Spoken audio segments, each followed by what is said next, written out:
우리 잠깐 디보션 시간을 갖기를 원하는데요. 여호수아서라는 책이 있습니다. 구약에 있는 이제 역사서인데 여호수아서 6번째 책이거든요. 성경의 6번째 책.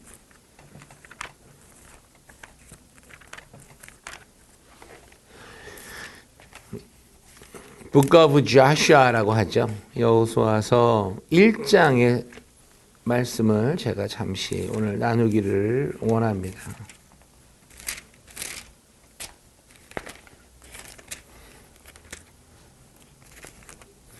여호수아서 1장 6절에서 9절까지의 말씀인데 제가 읽겠습니다. 강하고 담대하라.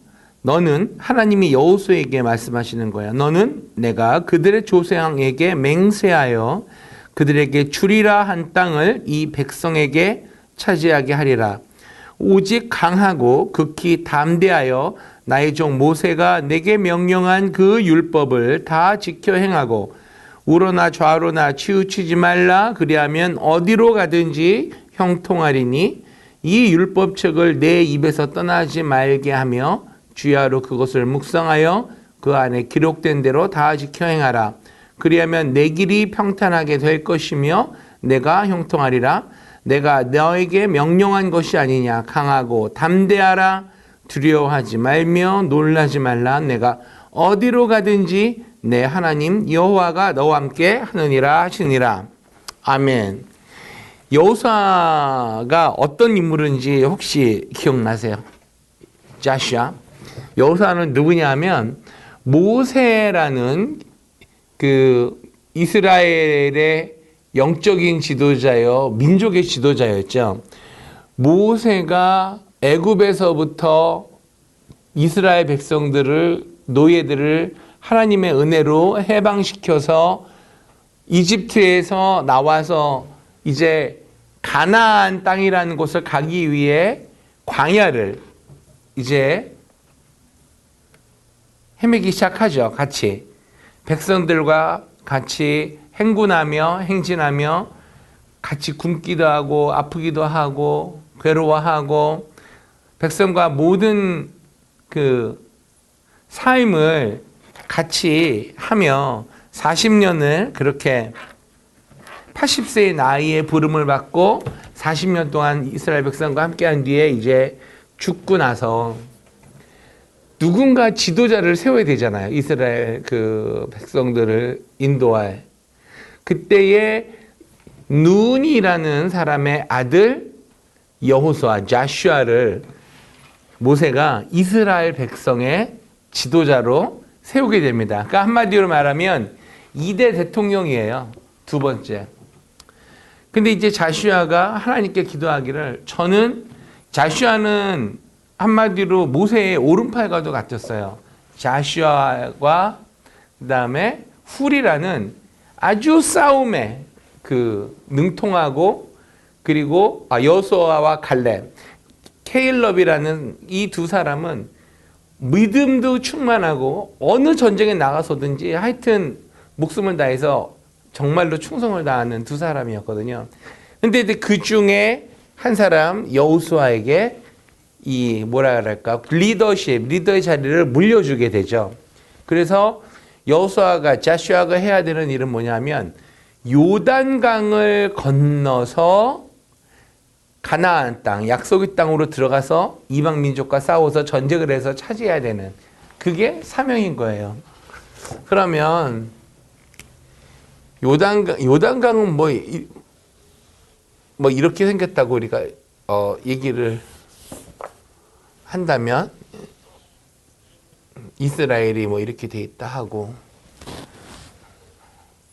이게 지금 뭐 잘 못 그리지만은 이렇게 땅이 있다 하면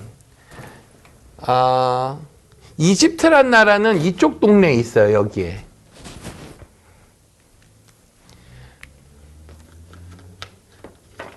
그래서 이집트에서 이제 여기 홍해를 건너서 위쪽으로 건너는지 아래쪽으로 건너는지는 모르겠어요. 왜냐하면 관광지는 아래쪽인데 성경에서 이 아래쪽에서 건넜다는 기록은 사실은 없어요. 근데 위쪽으로 건넜다는 쪽이 요즘에 학설이 더 가까워지고 있는데 어쨌든 홍해를 건넜다고 쳐요. 그러면 홍해를 건너서 요단강 건너편으로 들어가는데 이거 며칠밖에 안 걸리는데 40년 동안 하나님이 이 백성들을 훈련을 시켜요. 훈련을 시키면서 그 요단강을 건너자마자 물 없다, 우리를 종살이하게 내버려뒀지 왜 이쪽으로 우리를 끌어냈냐, 아주 불평불만을 했던 이스라엘 백성들을 하나님이 그 1세대를 다 광야에서 죽게 만들고 그 자손만 이 약속의 땅으로 들어가게 되는 거예요. 누굴 따라서? 여호수아를 따라서. 예.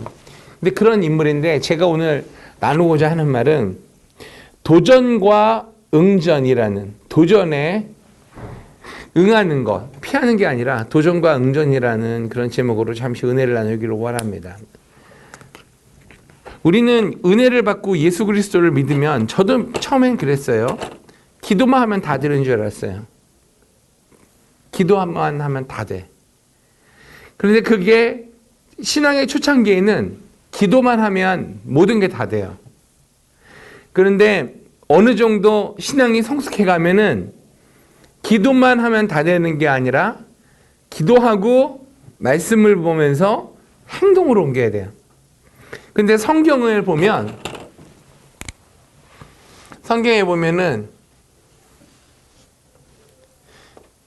기도하고 끝내라가 아니라 기도하면서 하나님의 말씀을 읽으면서 어떻게 하라? 예, 행동으로. 저는 뛰어라라는 표현을 쓸게요. 뛰면서 기도할까요? 기도하면서 뛸까요? 어떤 게 맞는 말인 것 같아요? 기도하면서 뛰는 거와 뛰면서 기도하는 거와 어떤 게 편하실 것 같아요? 기도하면서 뛰면서 기도하는 게 편할 것 같아요. 뛰면서 기도하는 게 편할 것 같으세요? 네. 왜 그러죠? 그래서 기도를 뭐 조용히 하는 기도하면서 네. 뛴다는 거는 그 concentrate 하기가 좀 네. 뭐 그거나 저거나 같을 것 같지만 그거는 뛰면서 기도하는 것만큼 맞습니다. 될 것 같은데. 네. 근데 어떻게 하든 상관없어요. 정답은 기도하면서 뛰면서 기도하든지 중요한 거는 행동에 옮기는 거예요. 이렇게 행동에. 왜 그러냐? 성경에 보면 하나님께서 부딪히는 도전, 어떤 이 세상을 살아가면서 나에게 도전해오는 것들이 굉장히 많이 있죠. 가정에 깨진다는 것도 나의 삶의 도전이 될 것이고, 경제적인 어려움도 나의 도전이 될 것이에요.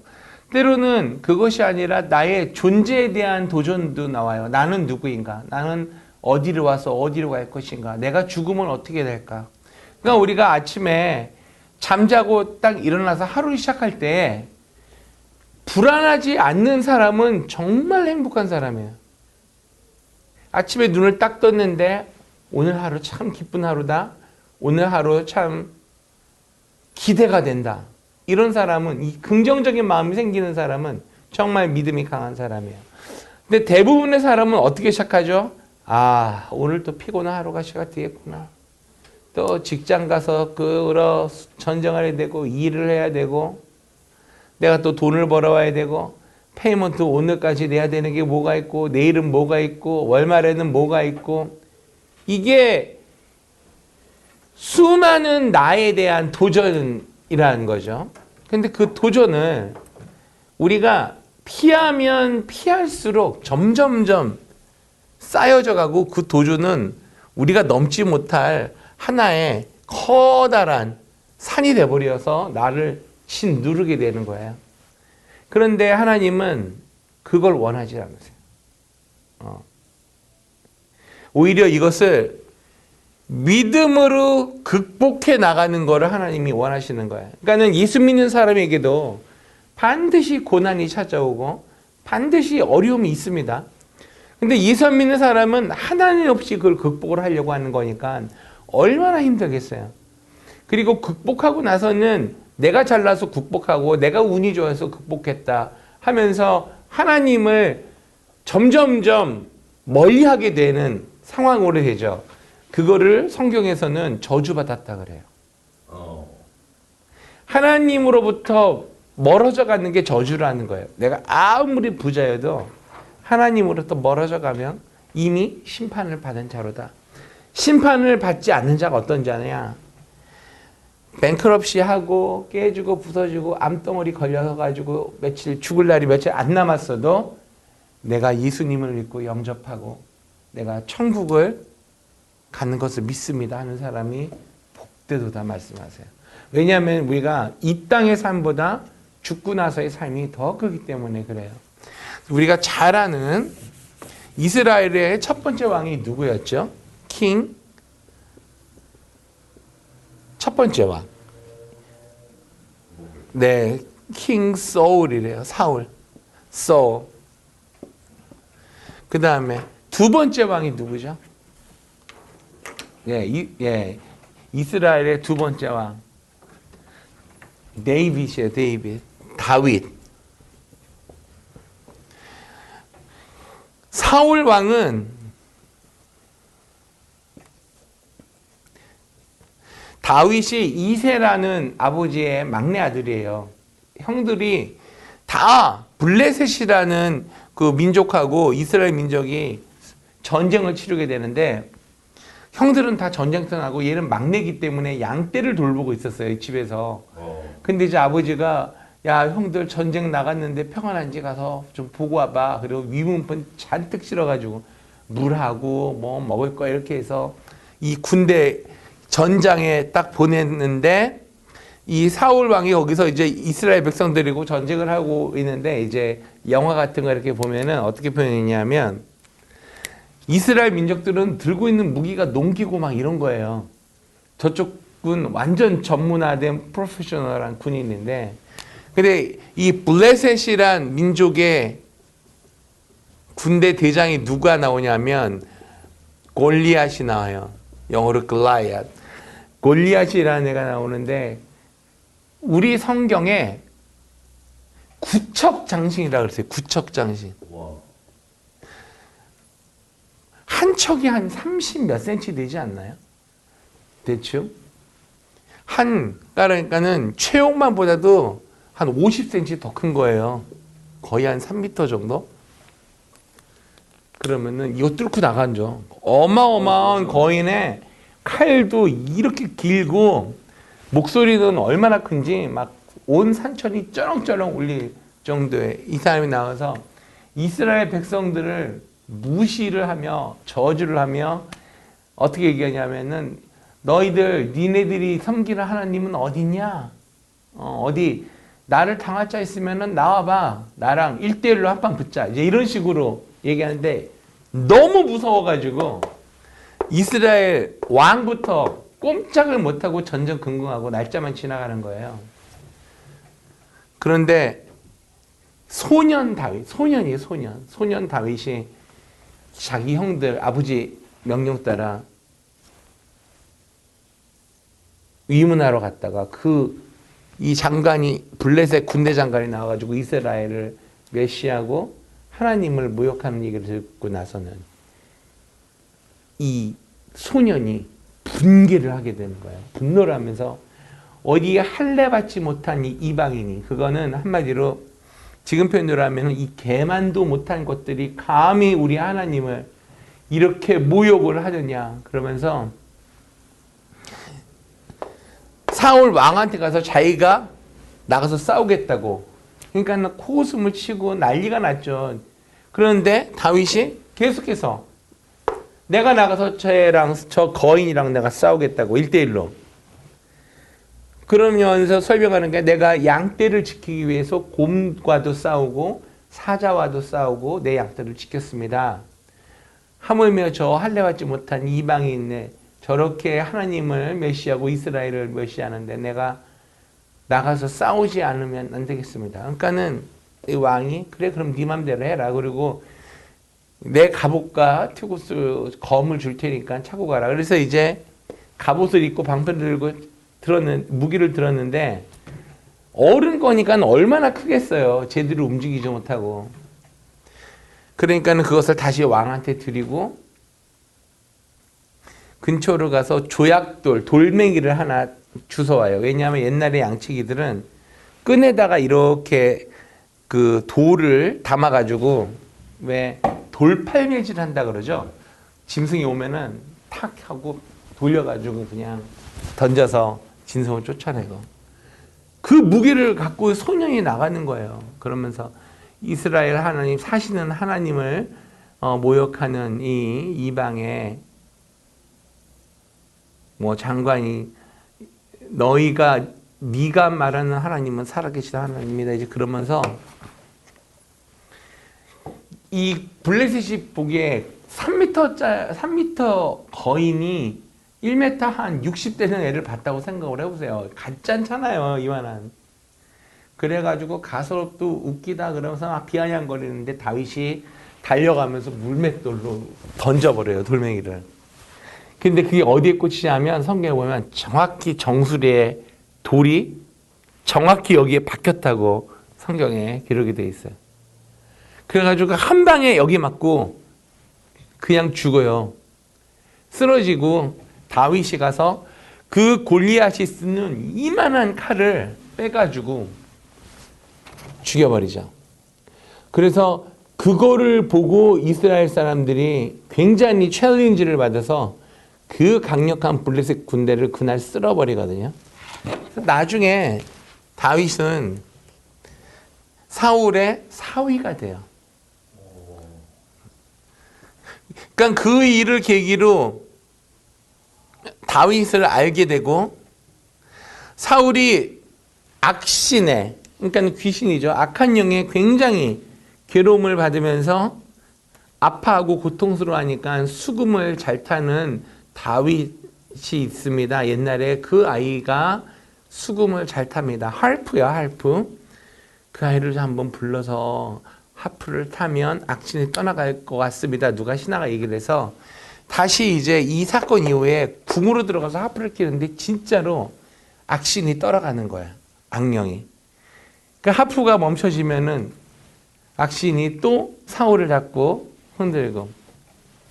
그런데 그때부터 왕국 생활을 하게 되고 그리고 다윗이 이 골리앗을 죽인 그런 사건이 이미 있었고 픽업이 되는 거예요, 이제. 그래서 이스라엘 군대에 하나씩 밑바닥부터 올라갔다고 보면 될 것 같아요. 하지만은 나가서 싸우는 것마다 다 이기고 들어오고 그러면서 백성들이 사울이 죽인 원수는 천천히다. 사울이 죽인 표현이 이게 아니고 하여튼 사울이 천천히 원수를 죽였으면 다윗은 만만 그러면서 모든 백성들이 다윗을 칭송하니까 사울이 잘 싸울 때는 자기 사위를 삼았다가 여론과 인기가 올라가니까는 죽이려고 그래요, 이제는. 그런데 제가 오늘 드리고 싶은 말씀은 골리앗이라는 이 엄청난 도전에 대해 이 왕은 사울은 피해 다녔단 말이에요. 근데 이 사람의 인생은 결국에는 하나님을 배반하고 그리고 적군의 손에 같은 날 아버지와 아들이 목숨을 잃게 되는 같은 날 전사하게 되는 아주 비참한 최후를 맞게 돼요. 근데 이 도전에 응전한 이 소년 다윗은 나중에 이스라엘 왕의 이 두 번째 왕이 되어서 40년을 예루살렘에서 다스리고 이스라엘을 가장 강력한 나라가 되도록 기초를 튼튼하게 세워서 하나님이 얼마나 이 다윗을 사랑했냐면 이 표현을 쓰였어요. You are the apple of my eyes.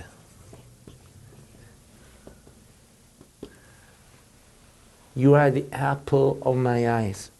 이거를 미국 사람들이 이 말을 어떤 식으로 받아들일까요? 만약에 사랑하는 연인이 있는데 우리 아구님께서 지금 18살이라 생각을 하시고 18살짜리 예쁜 백인에게 You are the apple of my eyes 하면은 그 백인 여학생이 어떻게 반응을 했을까요?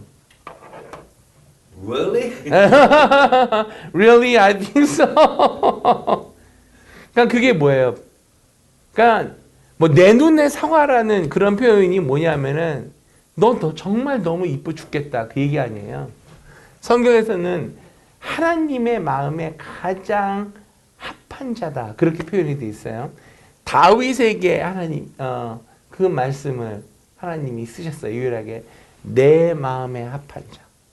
내 마음에 합한 자. 그걸 영어로 You are the apple of my eyes라고 하는데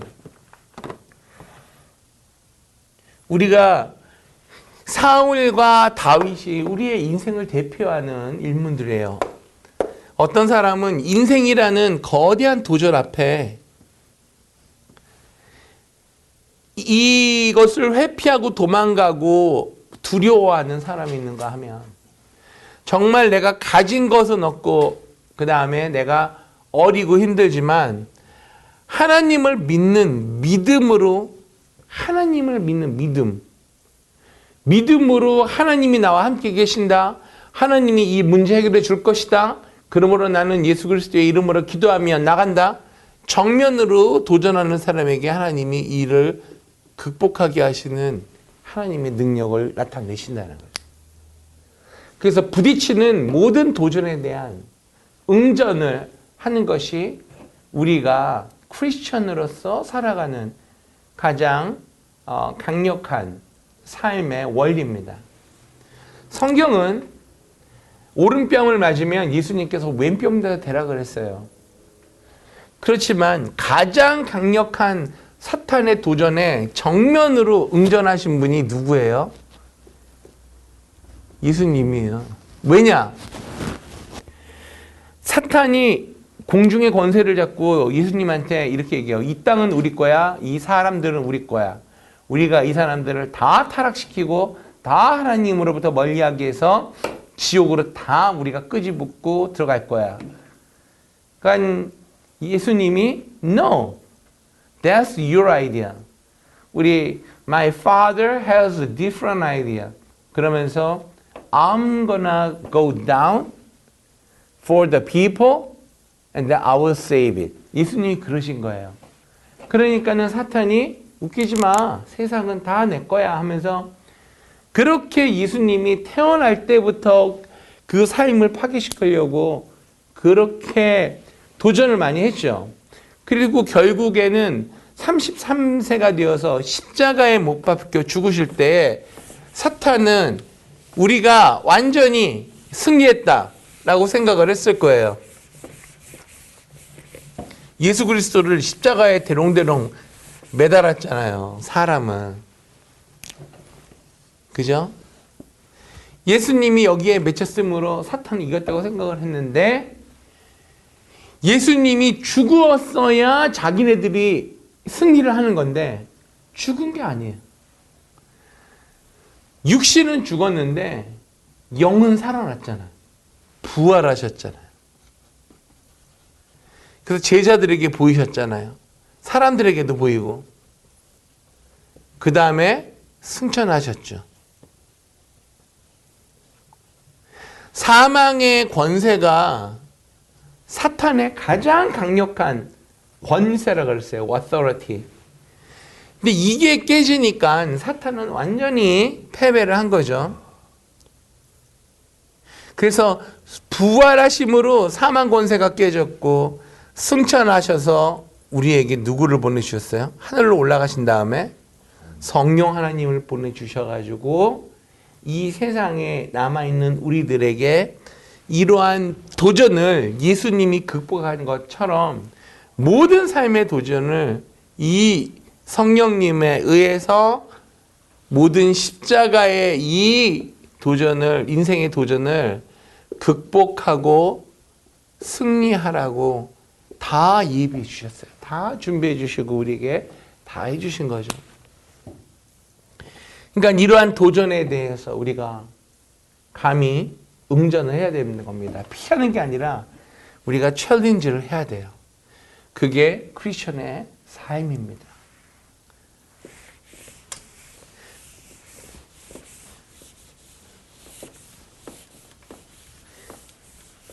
오순절 성령운동 역사에 있어서 가장 중요한 거는 뭐죠? 바로 성령님의 역사예요. 성령님. 그래서 제가 처음에 이른 비와 늦은 비에 대해서, 이스라엘은 언제 씨를 심는다고요? 1번 봄, 2번 여름, 3번 가을, 4번 겨울. 그렇죠. 추수할 때. 그때 뿌리고 이른 비가 내려야 심겨진 씨앗에서 싹이 난다 그랬어요. 그죠? 그 다음에 봄에 수확을 할 때에 늦은 비가 내려야지 추수 때 완전히 모든 곡식과 열매가 연그러진다고 했죠. 사막이니까. 그래서 이른 비와 늦은 비는 너무나도 중요한 겁니다. 그러면 성령님이 이른 비의 개념으로 우리에게 언제 오셨다고요? 가을에 오셨어요? 마가다락 마가의 다락방에. 마가의 다락. 네, 사도행전. 네, 120명. 이제 정답이 나왔어요.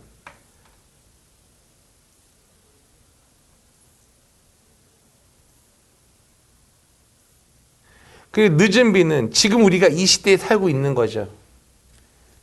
마지막 때로 가고 있는 이때 예수께서 성령을 부어주시는 거.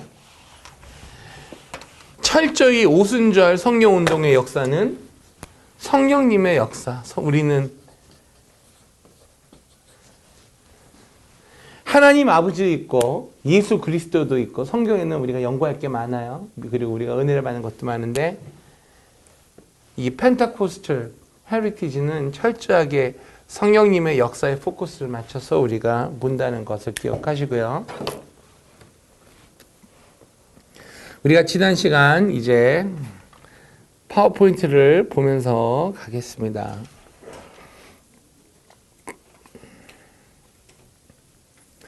(1920년대까지) 공부했어요. 1928년도에 메리 럼지라는 처녀 간호사, 백인 간호사. 예, 이분 우리가 이름을 기억해야 돼요. 만약에 제가 시험을 본다면 Who is Mary Ramsey? 뭐 이렇게 제가 물어볼 수 있을 거예요. 그러면 1928년 첫 번째로 First Pentecostal Missions to Korea and Japan. Korea and Japan.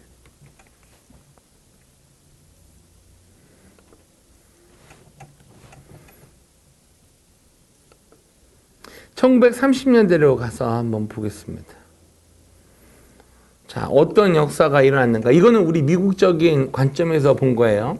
캐서린 쿨만이라는 그 여자 힐링 미니스트리, 특별히 정말 강력한 힐링 파워를 하나님께서 부여한 자매님이 나타나서 정말 덴버 리바이벌 태버너클로 시작을 해서 미 전역을 전 세계를 휩쓸게 됩니다. 이분이 집회하는 곳마다 병자가 일어나고 장님이 눈을 뜨고 귀머거리가 귀를 듣고 성경에 있는 모든 역사가 다 일어나는 거예요. 그래서 캐서린 쿨만의 그 집회를 따라다니면서 은혜를 받았던 청년들이 지금은 원로가 됐죠.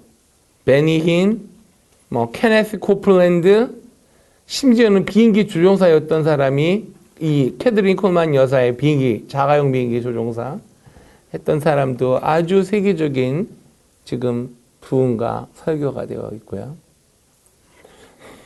이제 39년이 되면서 유로피언 펜테코스털 컨퍼런스가 생기게 됩니다. 스웨덴의 스톡홀름에서요. 1940년대로 우리 한번 이제는 무슨 일이 일어났나 보겠습니다. 47년도에 First Meeting of the First Pentecostal World Conference가 개최가 돼요.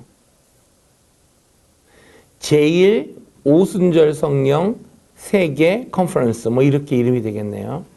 48년도에는 Healing Crusades가 시작이 되는데 윌리엄 브랜햄과 오랄 로버츠라 그러죠. 여기서 시작이 되는데 이 분은 되게 중요한 분이에요.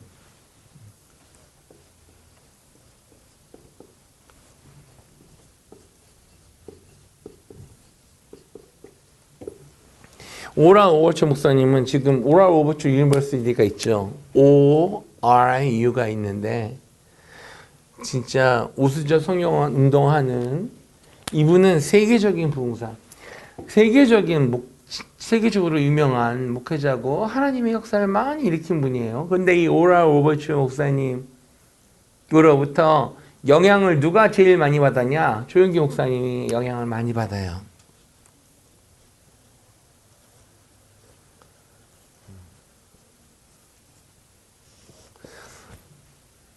그래서 조용기 목사님의 어떤 이런 그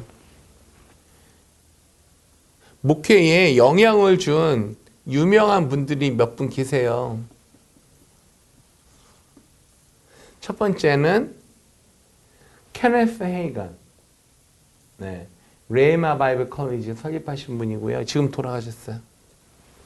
그 다음에 두 번째 오랄 로버츠. 그 외에도 많이 계신데 대표적인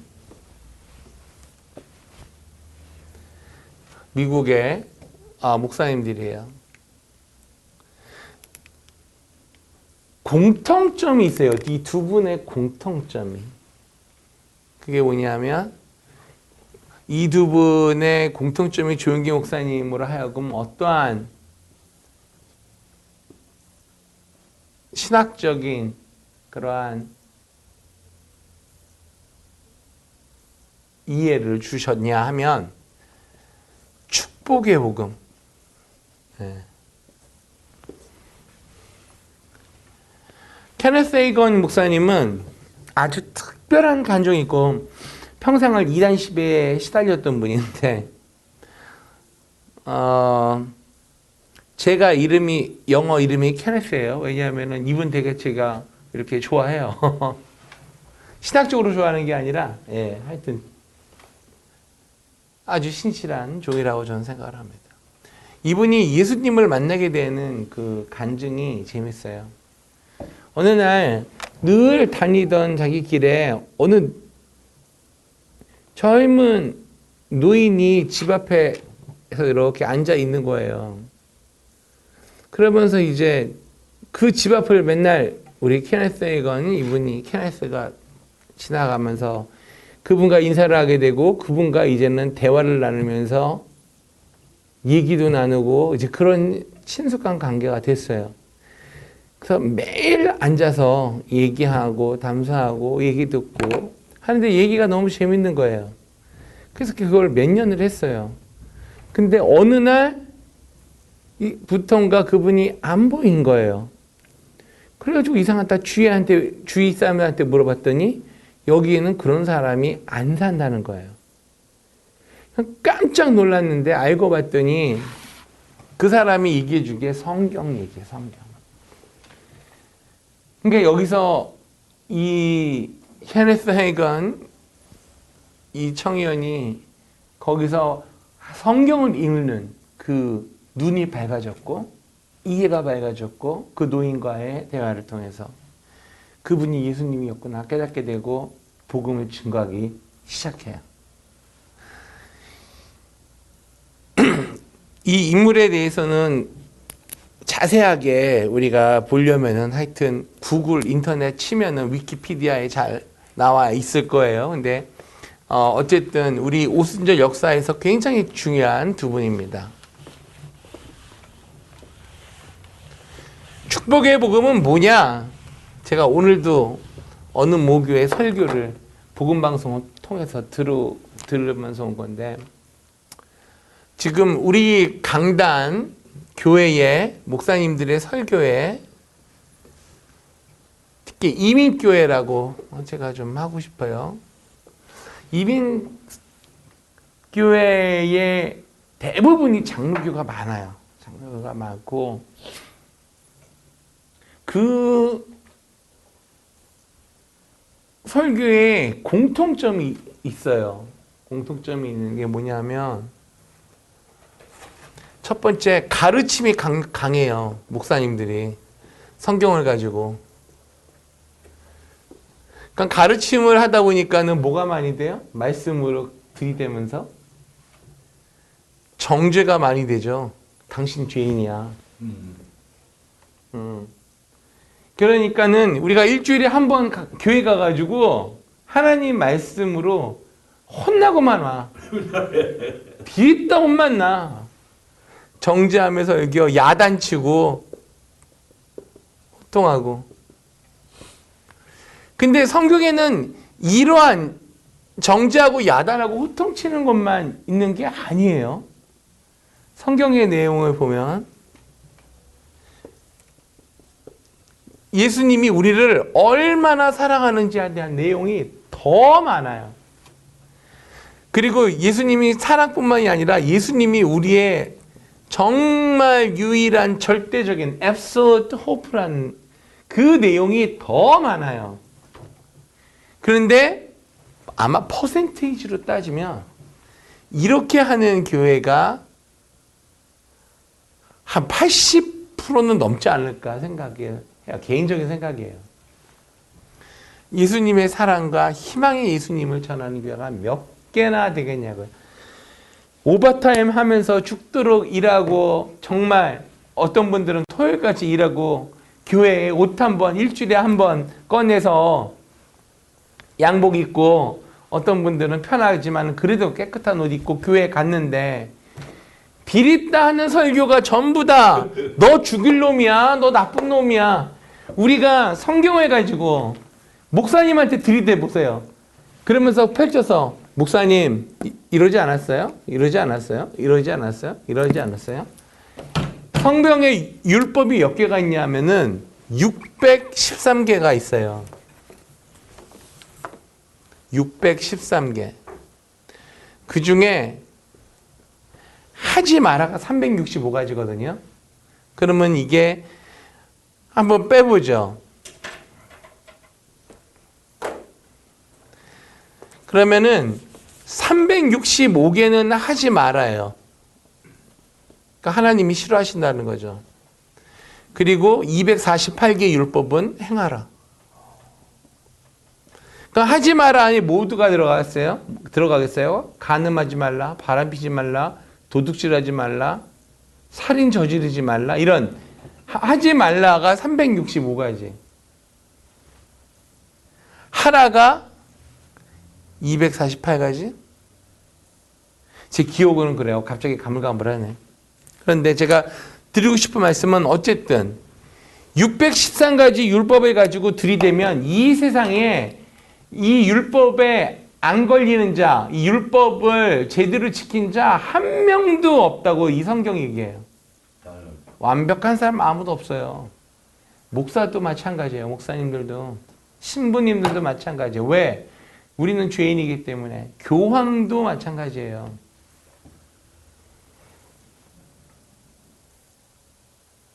하지 말라와 행하는 것. 그러니까는 제가 드리고 싶은 말씀은, 일주일 동안 그렇게 힘든 이민생활 하다가 교회 갔으면 사랑과 희망의 메시지를 더 많이 들어야 되는데, 52주 중에 과연 몇 번이나 이러한 설교를 우리가 듣고, 정말 내가 이제까지는 낭망했지만은 내가 오늘부터 이 교회를 나가면서 내가 다시 나에게 달려드는 이 시험에 대해서 내가 응전하며 도전하며 내가 나가겠다는 그러한 설교, 희망을 주는 설교를 하는 것이 과연 몇 군데가 될까? 그렇게 한다고는 해요. 그 설교의 제목을 보면은 희망 되신, 소망 되신 예수님, 희망이신 예수님 그런 건 있는데 정작 설교 내용을 보면 호통치는 게 더 많은 것 같아요. 기존의 교회들을 보면. 그래서 그게 강조가 예수님이 다 오라 그랬잖아. 다. 죄인들은 다 오라 그랬잖아요. 그죠? 그러면은 교회 가면 어떻게 돼요? 죄인이 와서 야, 나같이 이런 놈도 여기 오니까 좋다. 여기 교회는 나를 거부하지를 않아. 사람들이 참 친절하네. 나랑 인사도 해주고 나를 하나님의 가족으로 여겨주네. 그럼 가족이 되려면 내가 어떠한 자격이 돼야 되지? 이 마음을 품게 만드는 교회. 이 교회가 진정한 사랑이 넘치는 교회가 되는 거죠. 그래서 자기가 호통치지 않아도 자기가 마음이 하나님을 알고 싶다는 마음이 생기고 하나님을 점점 알아가면 이게 바로 sanctification, 성화가 되어 가는 거예요. 그죠?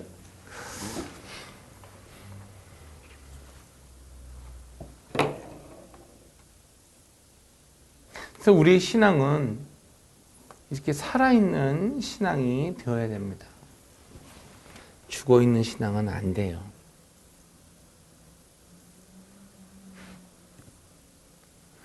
(1950년대로) 가보겠습니다. 51년에 Full Gospel Businessman Fellowship International. 이게 한국말로 하면 뭐가 될까요? 세계 실업인 선교회. 순복음 세계 실업인 선교회가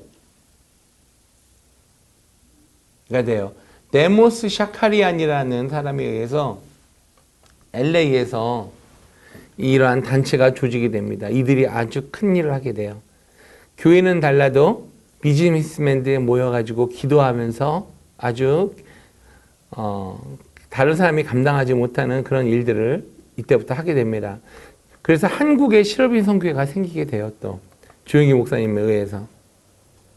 그 다음에 1954년도 아까 말씀드린 오랄 로버츠 이 목사님이 털사 오클라호마가 베이스예요. 이분은 텔레비전 미니스트리를 시작하세요. 그러니까 미국의 TV가 막 보급되기 시작하면서 TV만 키면은 하나님의 메시지가 막 던져지는 거예요. 그래서 수많은 영혼들이 주님께로 인도되었죠. 자, 1958년 조용기 전도사와 최자실 전도사님, 그래서 나중에 조용기 목사님이 되고 최자실 전도사님이 조용기 목사님의 장모님이 되죠. 대조동 중안순복음교회, 이게 이제 지금 여의도 순복음교회가 돼요. 그때는 교회가 설립이 됐는데 교회가 천막교회예요. 천막교회. 그냥 천막 쳐놓고요. 그것도 공동묘지 옆에.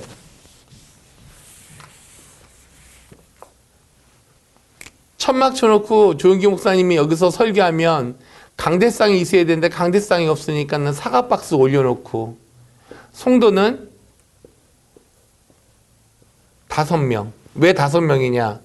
최자실 전도사님, 장모님 나중에 되실 전도사님 한 분, 그 다음에 그 큰딸은 죽고 둘째 딸, 우리 지금 벤데사 대학교 이사장님, 한세대 총장님, 중학생 김성애.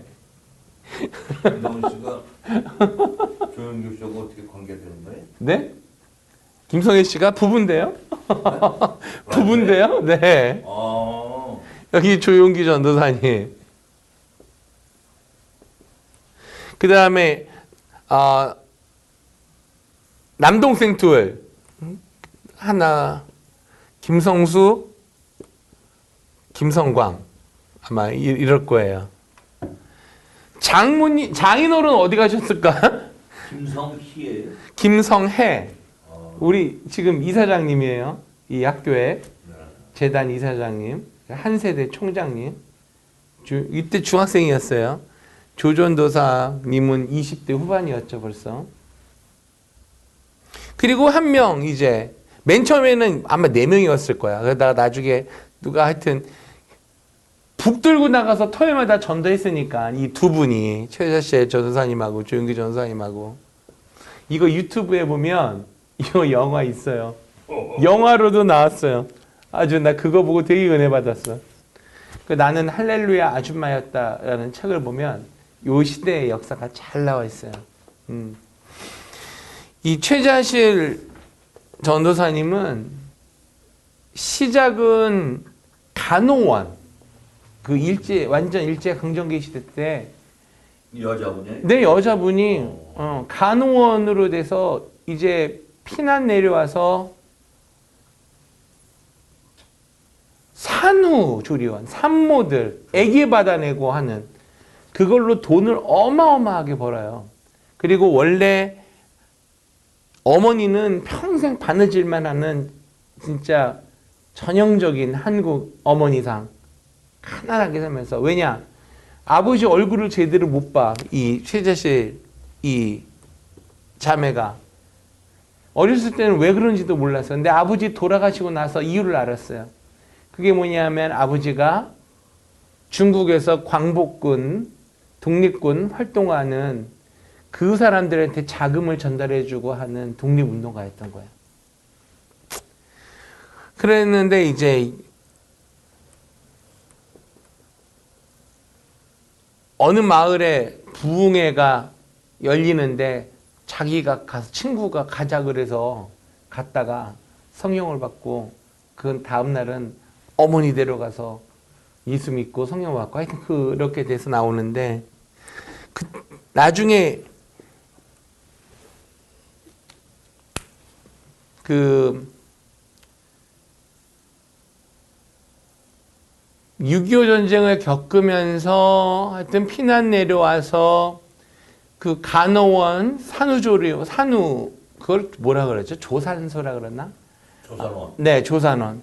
그래서 애기 받아 전문적인 간호학교를 나온 간호사가 하니까 돈을 어마어마하게 벌어가지고 사업을 이제 하게 돼요. 사업하는 것마다 승승장구. 그 결혼도 하게 되고. 그러는데 그때 당시에 사업이 너무 공장을 막 돌리면서 사업을 하는데 너무 잘 돼가지고 운전기사 따로 두고 운전기사 그때 당시에 6.25 끝나고 나니까 50년대 뭐 바로 뭐 그때지 않았겠어요? 그렇게 나가다가 남편은 해군 장교고 최자식이라고. 네. 네. 그런데 남편이 바람을 피우는 거예요. 해군 장교가 진해에 내려가서 하는데 그리고 자기는 사업하느라고 바쁘고 근데 하나님께서 이 사업을 다 이제 망하게 하는 거예요. 그 집에 큰딸이 있었는데 큰딸이 진해에서 자기가 사업하러 돌아다니는 동안에 불이 나서 이 딸이 죽게 돼요. 사택에서 불이 나가지고.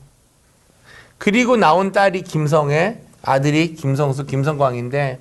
그럼 최자신 씨 딸이에요? 김성애 씨가? 딸이죠. 제가 장모님이라 그랬잖아요, 장모님. 근데 조용기 목사님하고 최자실 전사님하고 신학교 졸업 동기예요. 4회. 순복음 중앙신학교. 이거는 그 존 리츠라는 선교사님이 이때 총장으로 계셨는데 그분이 제가 이 학교 다닐 때 우리 베데스다 대학 총장님으로 계셨어요. 그러다가 돌아가셨거든요. 근데 어쨌든 그래서 자살하려다가 다시 하나님께로 도와서 신학교 들어가서 그 신학교 4회고 그때에 들어가니까 조용기 전도사가 신학생으로 있으면서 만나게 되죠. 그 둘이 신학교 동기예요. 장모님하고. 그때 당시 큰딸은 죽고 둘째 딸 이분이 중학생.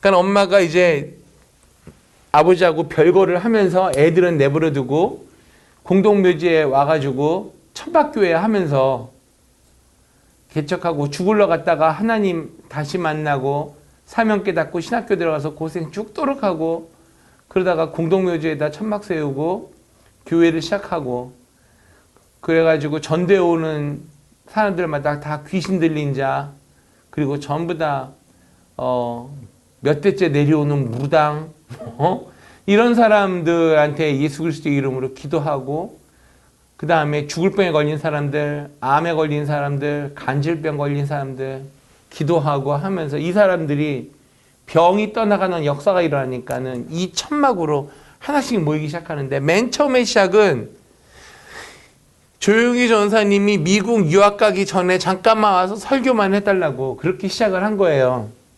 네. 조용기 전도사님의 꿈은 미국 가서 공부해서 내가 한국에 돌아와서 신학교 교수해야겠다. 그게 꿈이었어요. 근데 그 꿈을 이 최자실 전도사님이 세운 천막교회에서 시작을 하면서 하나님이 붙잡았죠. No. 근데 그 당시에 이 조용기 전도사님은 벌써 총장님, 학장님이 다 선교사님이라고 그랬잖아요. Assemblies of God. 그래서 파송받은. 그분들의 설교 통역을 할 정도로 영어를 잘하셨어요. 그리고 그분 선교사님들 집에 가서 아까 말한 케네스 헤이건 이분이 쓴 책 보고 그런 영어 원서를 보면서 은혜를 받고 책을 무진장 읽었죠. 선교사님 집에 놀러 가면서. 그러니까는 원래 영어를 좋아하셨고. 그게 무슨 신학교예요? 순복음 신학교? 순복음 중앙신학교인가 그랬을 거예요. 네.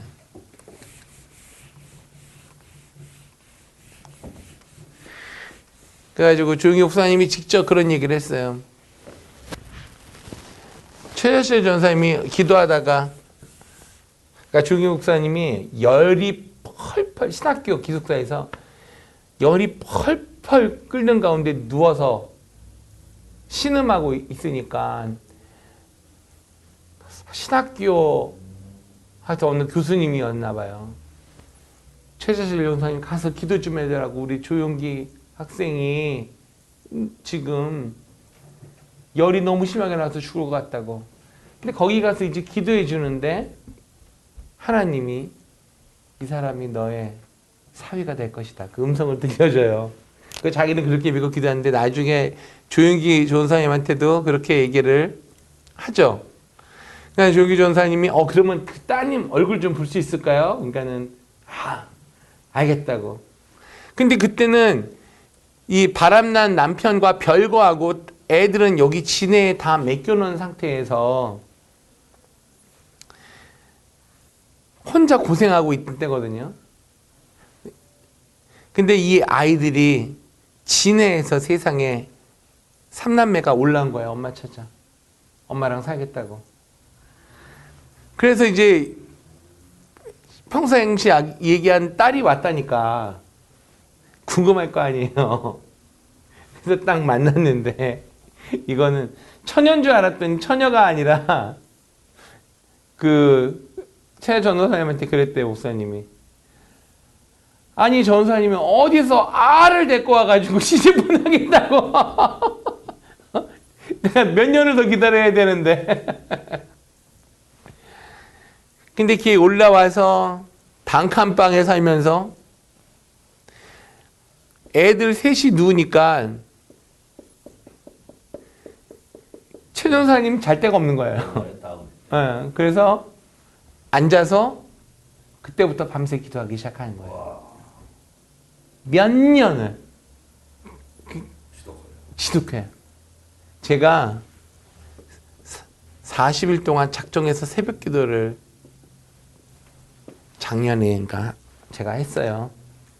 새벽 4시 일어나서 7시까지 3시간 기도하는 거거든요.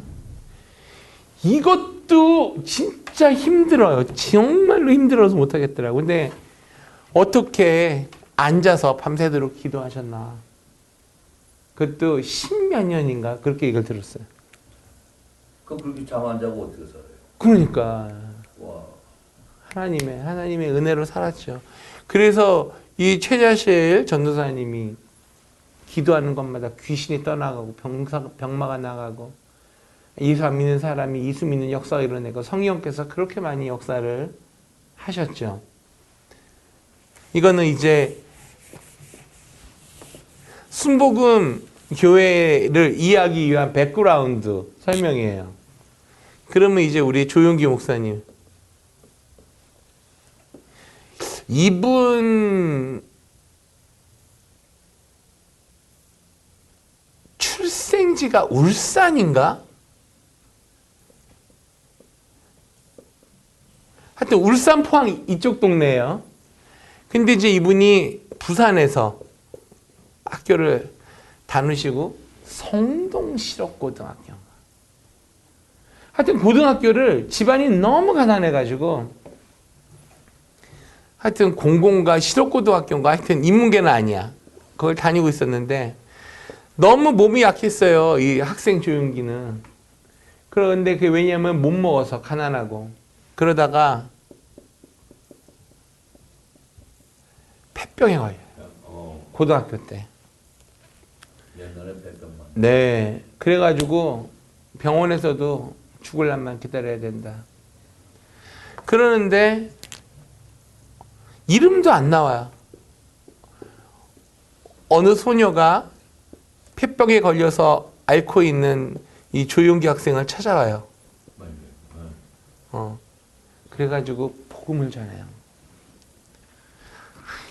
그런데 이 어차피 죽을 거 정말 하나님이 계시는지 없는지 죽더라도 믿고 죽자. 하여튼 그런 심정으로 예수님을 영접하게 되고 했는데 피가 더 하혈이 되기 시작하고 막 더 증세가 악화되는 거예요.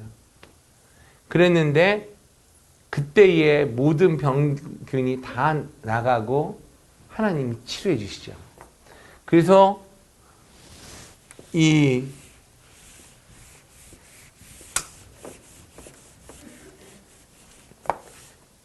그 소녀의 전도에 의해서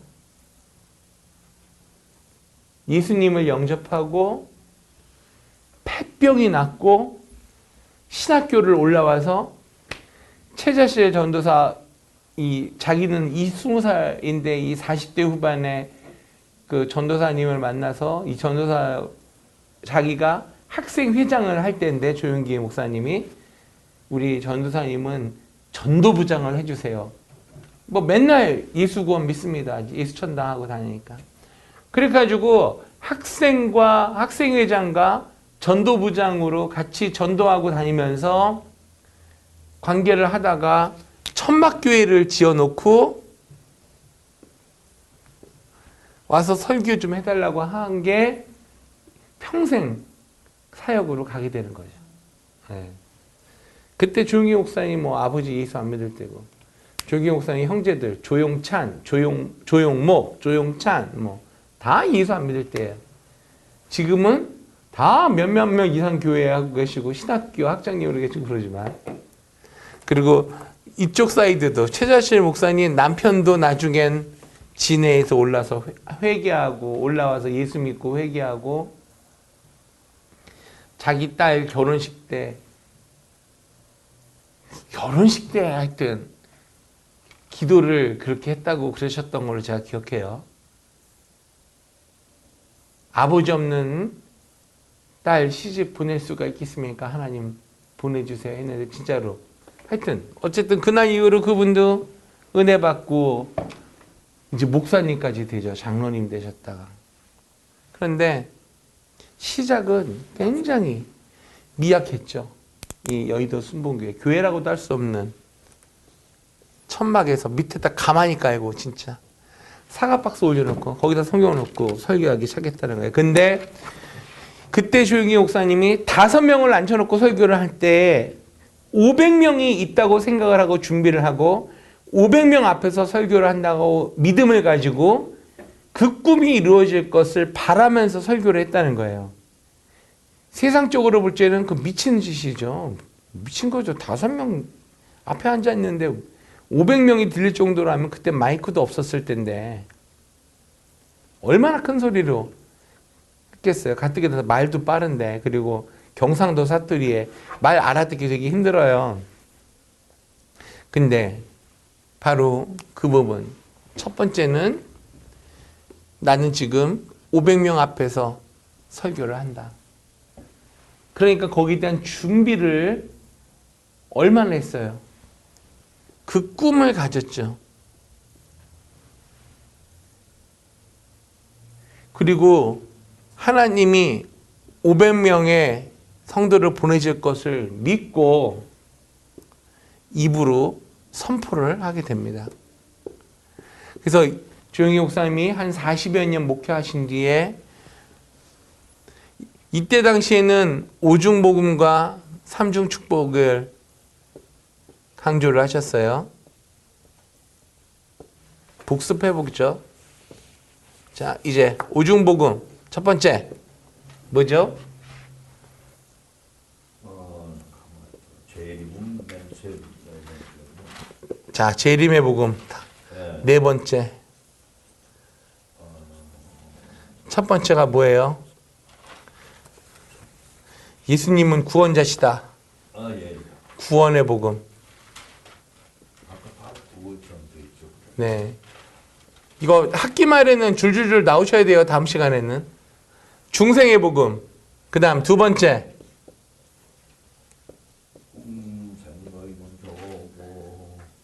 여기 정답 적고 있어요, 제가. 두 번째 뭐죠?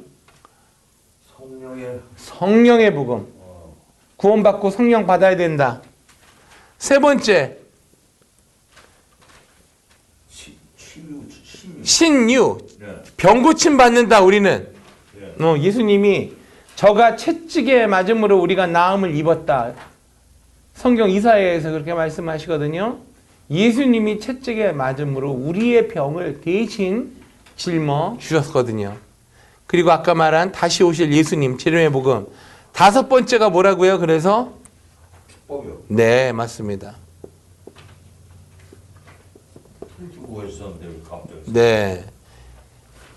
이 시간 시험 문제 내놓으라고 하면 제가 이걸 낼 거예요. 네. 이거 제가 대학교 다닐 때 어떻게 외웠냐면 중성신재축, 중성신재축 이렇게 외웠어요. 하도 안 외워져가지고. 네, 이거 안 외워져요. 앞 글자만 중성신재축. 그래서 오중복음에 대해 논하시오. 기말고사 가면 이렇게 문제가 나왔거든요. 그렇죠. 그럼 이것만 외우면 돼. 중성신재법, 중생의 복음, 성유의 복음, 신유의 복음, 재림의 복음, 축복의 복음. 그러면 이제 거기에 대해서 쓸 수 있고. 2번 문제. 삼중 축복에 대해 논하시오. 그럼 성경 구절을 써야죠. 요한일서.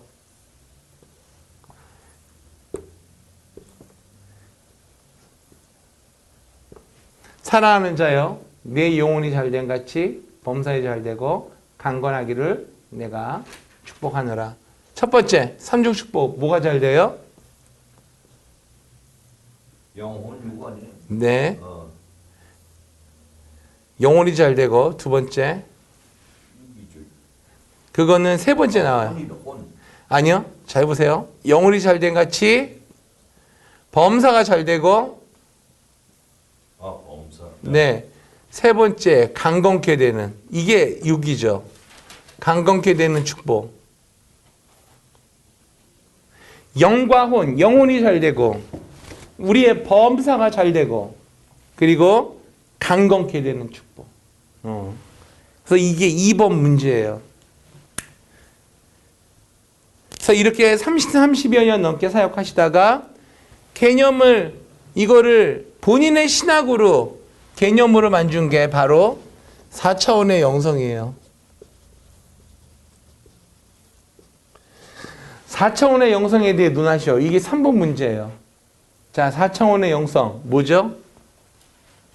생각. 우리는 우리의 생각을 우리는 꿈을 먼저 꾸고 우리의 생각을 하나님의 생각으로 바꾸고 하나님이 나에 주신 그 꿈을 실현하는 생각을 믿음을 가지고 기대하며 말로 이미 선포하는 것.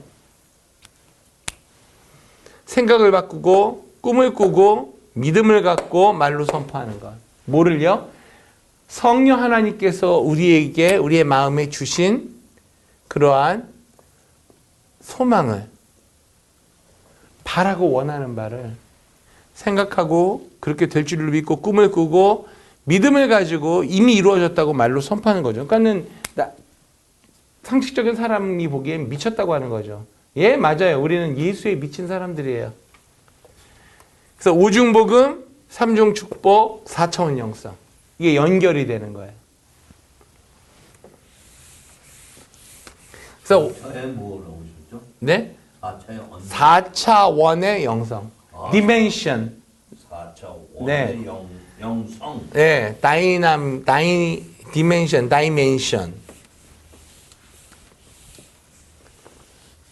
그 책 읽어보셨잖아요. 4차원의 영성. 입에 안 붙으세요? 네. 우리 한 10분간 휴식하고 이제 마무리 공부하도록 하겠습니다. 고맙습니다. 네, 반갑습니다. 계속해서 강의를 진행하도록 하겠습니다. 그래서 우리가 여의도 순복음 교회 얘기를 왜 이렇게 강조해서 하냐면 사실상 1958년도 이후 60년대 초반과 후반에 강력한 급성장을 일으킨 원동력이 성령의 운동이었고 여의도 순복음 교회가 생기게 되므로 성령의 불같은 역사가 대한민국에 다시 한번 제2의 부흥을 일으키게 되는데 그 시작은 지금 수많은 이민교회, 개척교회가 있듯이 맨 땅에서 천막 치고 시작한 거예요. 맨 땅에 헤딩. 그러면 저한테 그렇게 여러분이 말씀하실 수 있어요. 아, 목사님 그거는 그 옛날 얘기죠. 58년도 얘기죠. 벌써 몇 년 전이에요. 58년도면 60년 전 얘기네. 얘기를 들어서 이제 70년이 다 돼가네요. 그때 당시 얘기를 왜 지금 하세요? 지금은 그렇게 해놓으면은 교회 개척 못해요. 그렇게 질문하실 수 있어요. 지금 시대가 21세기 포스트 모더니즘 시기에 무슨 천막 치고 교회를 개척해요. 근데 하나님이 2012년 제가 MDiv 이제 거의 3학년 졸업하기 전이니까 뭐 2년 차라고 하면 됐겠죠. 이때 하나님이 저보고 이제는 개척하라. 이러한 사인을 강력하게 주시게 되는데 거기에 내가 순종을 하겠습니다 했어요. 근데 어떻게 개척하게 되냐면 여기 위리어 크리스천 하이스쿨이라고 라하브라 코스코랑 붙어있는 그곳에 크리스천 하이스쿨이 있어요. 거기에 제 조카뻘 되는 애가 유학을 오게 돼요. 9학년으로. 그래서 우리 집에 있으면서 제가 그 아이의 부모가 돼야 되는 거죠. 가디언이 돼서 그 학교로 애를 보내는데 애가 와서 한 2달쯤 한 학기 정도? 한 2달 반, 석 달 정도 학교를 다니면서 크리스천 학교니까 우리 학교처럼 꼭 교회를 나가야 되는 거야. 그런데 우리가 얘를 교회를 이제 보내고 같이 다니고 했는데 이 아이가 이름이 줄리아인데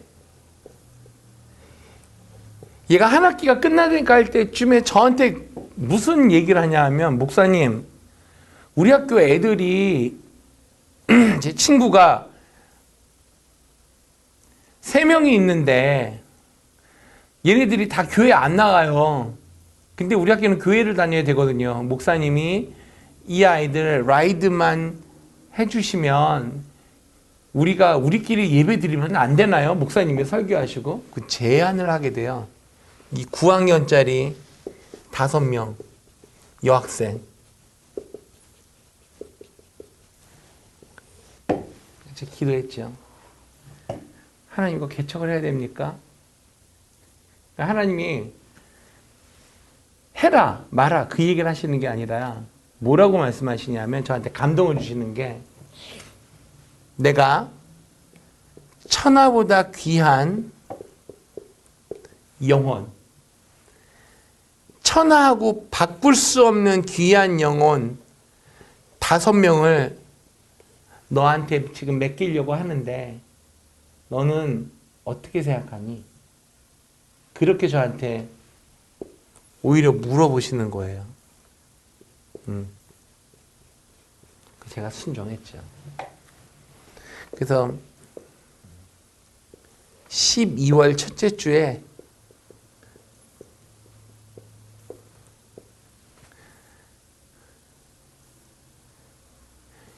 이 애나하임의 여기 이제 위쪽으로 좀 더 올라가면 애플트리라는 유치원이 있어요. 이제 거기 목사님이 순복음 출신의 목사님인데 그 목사님한테 제가 부탁했어요. 목사님, 제가 교회를 개척을 해야 되는데 예배드릴 장소가 필요한데 유치원 빌려주세요. 공짜로.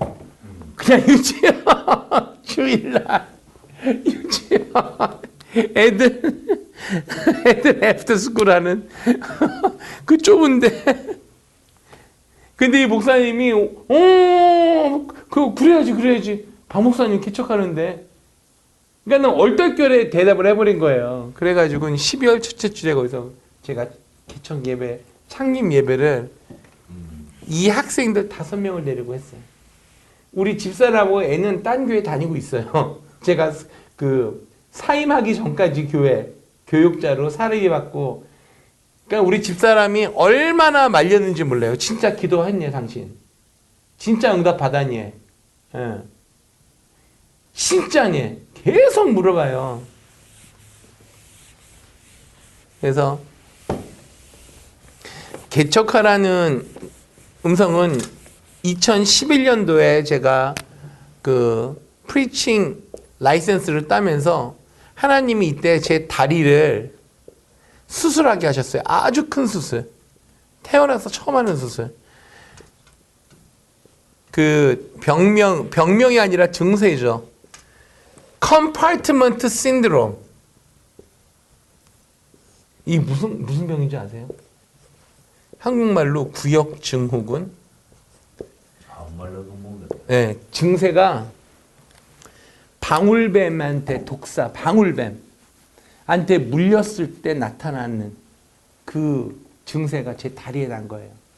그게 뭐냐면 염증이 근육에 갑자기 염증이 생기고 갑자기 부어오르면서 혈관을 다 터뜨리고 근육이 부어오르니까 인사이드에서 혈관이 터지면서 세포에 옥시전 산소 구멍을 맞으면은 썩잖아요. 그래서 절단해야 되는 이게 온 거예요. 어떻게 다치지도 않은데. 네. 다치기는 운동하다가요. 테니스 치고 교회 집사님들하고 운동 열심히 하는데 누가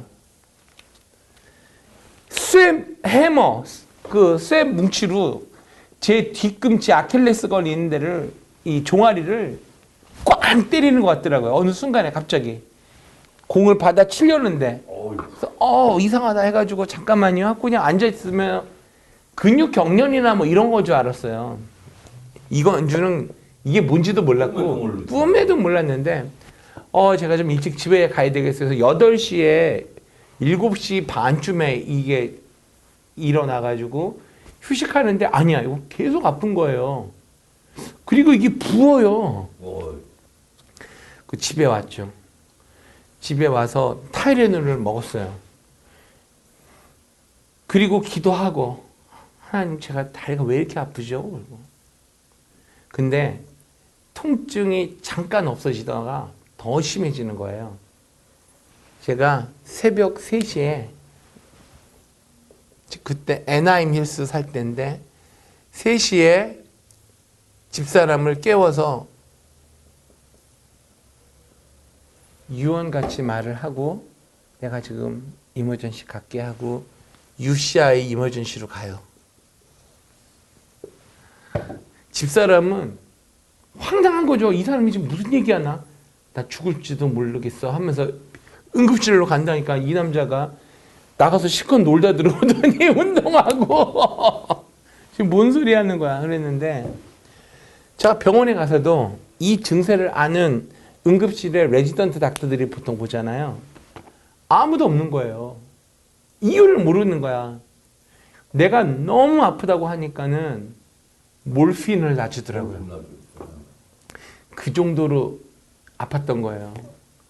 그 몰핀을 한 방 딱 놓고 저보고 하는 말이 화장실 갈 때 간호사랑 꼭 같이 가라고. 근데 제 생각에 아니 이렇게 젊은 사람이 뭘 같이 가. 그래가지고 맞고 화장실에 바로 갔어요. 그리고 한 1, 2분 있다가 나오는데 일어서다가 털썩 주저앉았어요. 현기증, 완전히 현기증이 나고 이게 이제 몰약이 퍼지기 시작하는 거죠. 그래가지고 겨우 간호원 불러서 부축받아서 병실로 돌아온 다음에 그 다음부터는 이제 해롱해롱 하는 건데 거짓말같이 통증이 싹 없어지더라고요. 그리고 나도 모르게 잠이 들었다가 눈을 떴는데 새벽 6시 한 30분쯤 되니까 각 과별로 전문의들이 출근을 하는 거예요. 그러면서 나를 보러 오는데 한 7시쯤인가 정형외과 의사가 딱 와서 보더니 이거 언제부터 이렇게 아팠냐? 어제 저녁부터다. 그러면서 뭐하다 이렇게 됐니? 아니 나 테니스 치다가 누가 해머로 여기를 꽝 때리는 것 같더라. 그 이후부터는 이게 이렇게 아프더라. 막 다리는 이렇게 부어 있는 거예요. 그러면서 근데 그 의사가 딱 보고 하는 말이 내가 이런 환자를 한 번 본 적이 있는데 확신은 못 하겠는데 컴파트먼트 신드롬인 것 같다. 그게 뭐예요? 그러니까 원인은 모르겠는데 근육이 염증이 생겨서 근육이 붓고 그 압력이 너무 세기 때문에 핏줄이 다 터지고 그리고 계속 다리가 붓는 증세다. 그러면서 오늘 응급하게 수술을 해야 되겠다. 그러면서 그런 말을 했더라고요. 이게 장담은 못하는데 오픈을 해서 열어보고 세포가 썩은 데가 있으면 절단해야 될지도 모르겠다. 그러더라고요. 아니 아닌 밤중에 홍두깨지 어떻게 테니스 치다가 다리를 절단해야 되는 상황까지 간 거예요. 제가. 예. 기도했죠. 누워서 기도했죠. 누워서 기도하고 집사람한테 얘기하고 기도하니까 마른 하늘에 날벼락 맞은 거예요. 집사람이. 아니 갑자기 수술을 하고 뭐 다리를 자를 수 있다 그러고 막. 그때 그랬죠. 하나님 다리를 잘라도 입만 살아있으면 주의 복음은 증거할 수 있습니다. 하지만 온전한 몸으로 하나님의 복음을 증거해야 되지 않겠습니까? 그래서 저는 이게 보통 종아리, 다리에 이런 게 생기면요. 뭐 발이라고 하면 이쪽 사이드만 오픈을 해서 클렌징을 다 하고 체크업을 하는데 저는 이게 너무 심해가지고 양쪽을 다 잘랐어요. 여기를. 발의 양쪽을. 그래서 피를 다 닦아내고 저는 뭐 마취돼 있으니까 기절했다가 일어나는데 닥터들, 간호원들 한 10몇 명이 막 떼거지로 준비해서 저를 하더라고요. 그리고 저는 기절했는데 기절하고 일어나니까는 다리가 붕대로 퉁퉁 감겨있고 나는 다리 이렇게 올려져 있고 이렇게 뻗어 있는 거야. 회복실에서. 그러다가 으악 하면서 일어났어요. 비명을 지르면서 일어났는데 다행히 이거를 이거를 오픈을 이렇게 딱 메스를 대고 긁으니까 이 압력이 얼마나 세는지 피가 수술실에 그냥 칙 하고 다 튀겼대. 의사나 뭐 거기 그쪽으로. 근데 클렌징을 다 하고 보니까 다행히 죽은 세포가 없는 거예요. 그래서 찢고 다 닦아내고 붕대로 감았다는 거예요. 한 일은 그거밖에 없어. 하고 닦아내고 다시 붕대로 둥둥들 말았다는 거죠. 그리고 나서 3일 뒤에 이제는 이거를 붕대를 펴서 벌어진 살을 다시 붓기가 가라앉았을 때 닫아서 꼬매야 된다는 거예요. 그러니까는 근육의 염증이 저절로 생겼다가 저절로 가라앉은 거예요, 지금.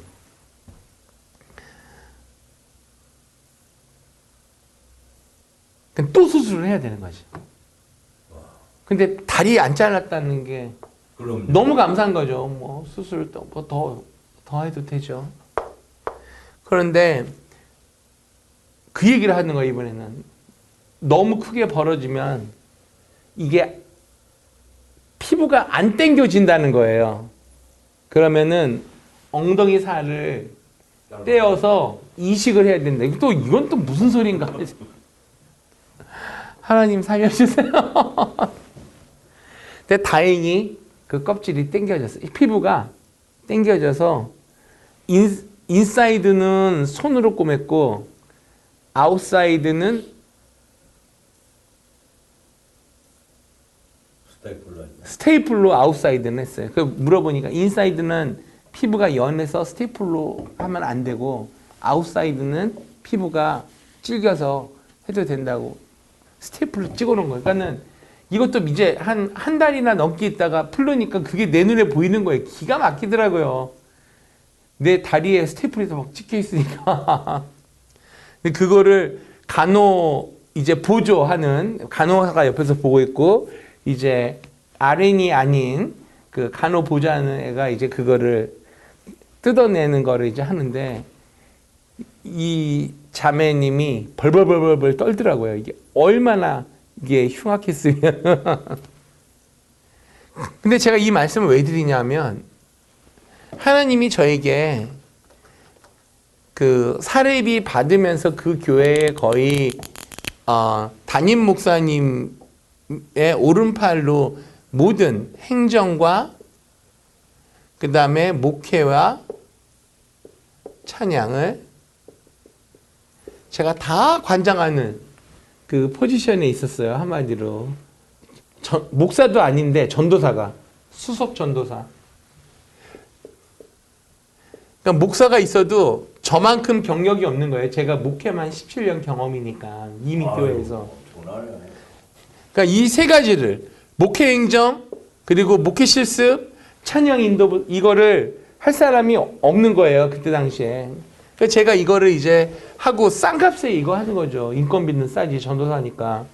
영주권 스폰서 했을 필요 없지. 시민권자니까. 그냥 저를 싼 맛에.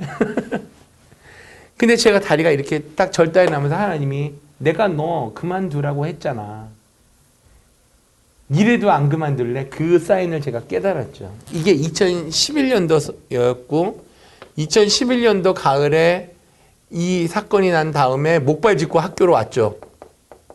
학교 개강하고 다음 주에 이 일이 났으니까. 그리고 목발 짚으면서 학교 다녔는데 제가 우리 학교가 핸디캡을 위해 정말로 시설이 열악하다는 걸 그때 깨달았어요. 너무너무 힘든 거예요. 목발 짚고 공부도 하러 다니기가. 그런데 교회 개척은 제가 그로부터 언제 했어요? 2012년에 한 거잖아요. 기도하면서 준비하면서 아까 말씀드린 대로 하나님이 주신, 성령님이 주신 꿈을 꾸고 그것을 생각을 바꿔서 교회 개척에 대한 생각을 하고 그 다음에 전략을 짜고, 그죠? 그 다음에 믿음을 가지고, 네. 입으로 나는 교회 개척한다. 이렇게 한다.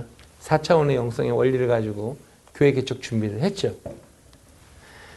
순종을 해서 했는데, 겨울이 지나니까 이 유치원에서 더 이상 오래 못하게 되게 된 거예요. 해를 넘겨서 봄이 되니까. 그래서 제가 어떻게 했냐면 쉐이드를 샀어요. 100불짜리를 하나. 그래가지고 공원으로 나갔어요. 그러니까 쉐이드 천막 치고 예배 드리는 거예요. 이 고등학생 애들 데리고 다음 해에는. 그러니까 제가 지금 말씀드리는 이유는 하나님이 이제 신학을 공부하는 자들, 교회를 개척하는 자들에게 제가 이 말씀을 해드리고 싶어서 제 다리가 아팠던 거 이것도 얘기를 한 건데 그게 뭐냐면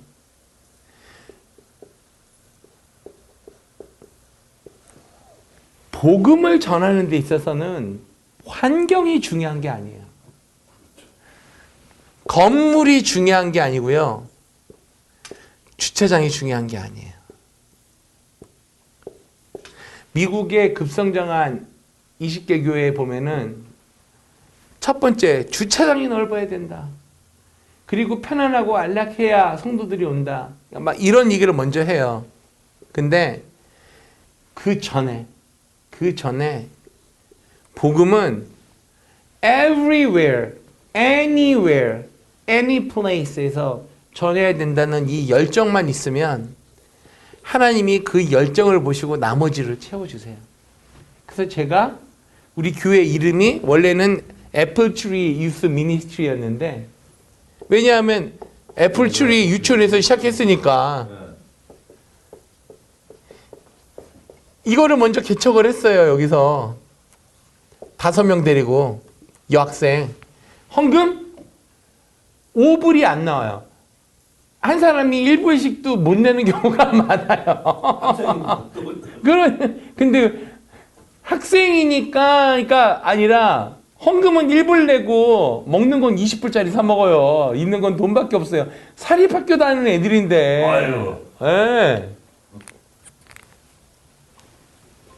그런데 공원 많잖아요. 캘리포니아에. 공원 가서 텐트 치고 왜 교회 개척을 못 하냐고. 아유 저런데 이거 끌라고 오는 게 어떻게? 그러니까 제 친구 목사님들이 저보고 이렇게 목회하는 사람 이거 어떻게 할 거예요? 죄송합니다. 캔방 목사님밖에 없다고. 아무나 그거 못한다고. 그러면 머리는 아는데 누가 그거를 실천에 옮기느냐고. 그거 눌렀는데? 그러면 여기를 스탑을 시키고요. 아, 그다음에 꺼서 넣으려고 그러는데. 네. 네. 그걸 하시면 네, 네. 아유, 죄송합니다. 아, 괜찮습니다. 이렇게 몰라요, 제가요.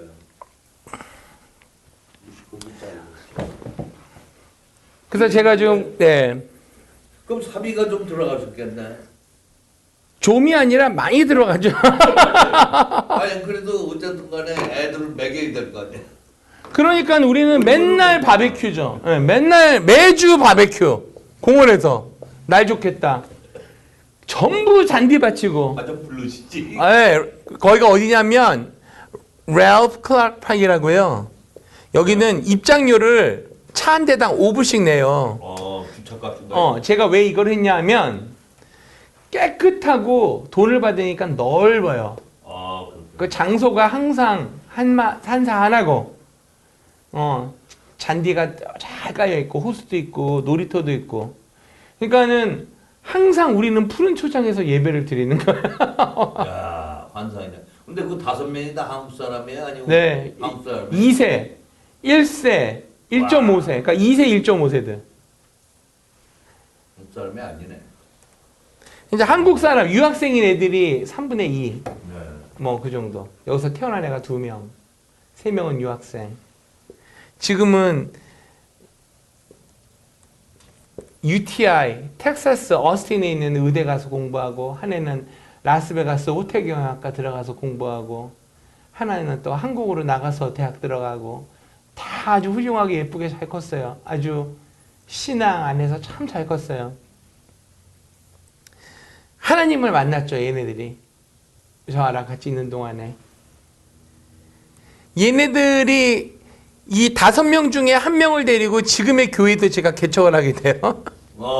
걔가 고등학교 3학년 때, 고3 때 지금 이 락처치에 들어가가지고 우리 코리안 컨그리게이션을 개척을 해요. 그래서 제가 이 첫 번째 시작한 제 조카 같은 애랑 지금 UIT 다니는 애랑 이 라스베가스 여기 다니는 얘네들을 제가 세례를 준 첫 번째, 두 번째 교인들이고 얘네들이 개척 멤버 역사에 남는 애들이에요. 나중에 제가 역사에 남는 실명을 한번 사진과 함께 공개를 할게요. 근데 결국에는 하나님이 그걸 보시고 지금 저에게 지금의 사역을 할 수 있는 기반을 마련해 주셨는데 4차원의 영성의 믿음을 갖고 제가 2년 동안 뭘 준비를 했냐면 사운드 시스템을 만불을 들여서 준비를 했어요. 와. 믿음으로. 다리 다쳐서 있는데 직장도 못 다니고 무슨 돈을 벌어요.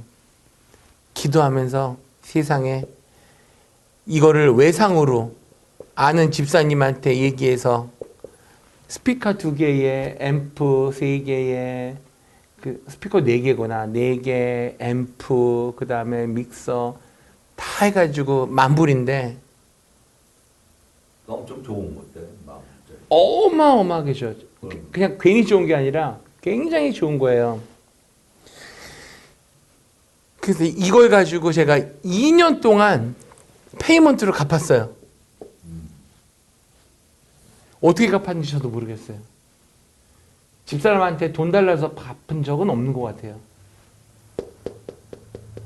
이거를 이제 생각났다.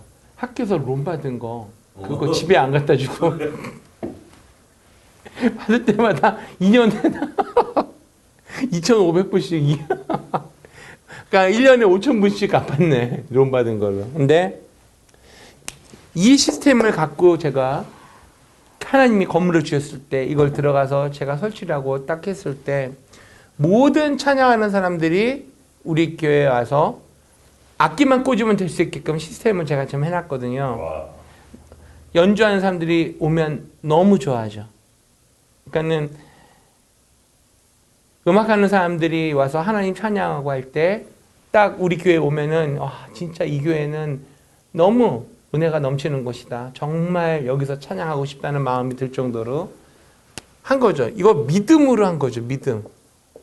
누가 와서 이거 하겠다고 예약한 사람도 없었어요. 믿음으로 시스템을 준비했고요. 믿음으로 악기도 최고로, 드럼도 우리 학교 음악과 전문인들이 쓰는 한 대 갖다 놓고 여러 명이 돌려 쓰는 그 드럼 DW 이것도 한 만불 하거든요. 와, 네. 이 드럼으로 갖다 놓고 헌금 교회 딱 지금 있는 교회 건물 들어가서 사용할 때 믿음으로 베이스 기타 사고 그러니까는 교회가 뭐 준비가 안 돼서 못 다니겠다 그런 말을 못 해요. 성도들이 딱 우리 교회 오면 믿음이 연약해서 오기가 두려워서 못 올 뿐이지. 그런데 제가 이 말씀을 왜 드리냐 하면 열정이 중요한 거지.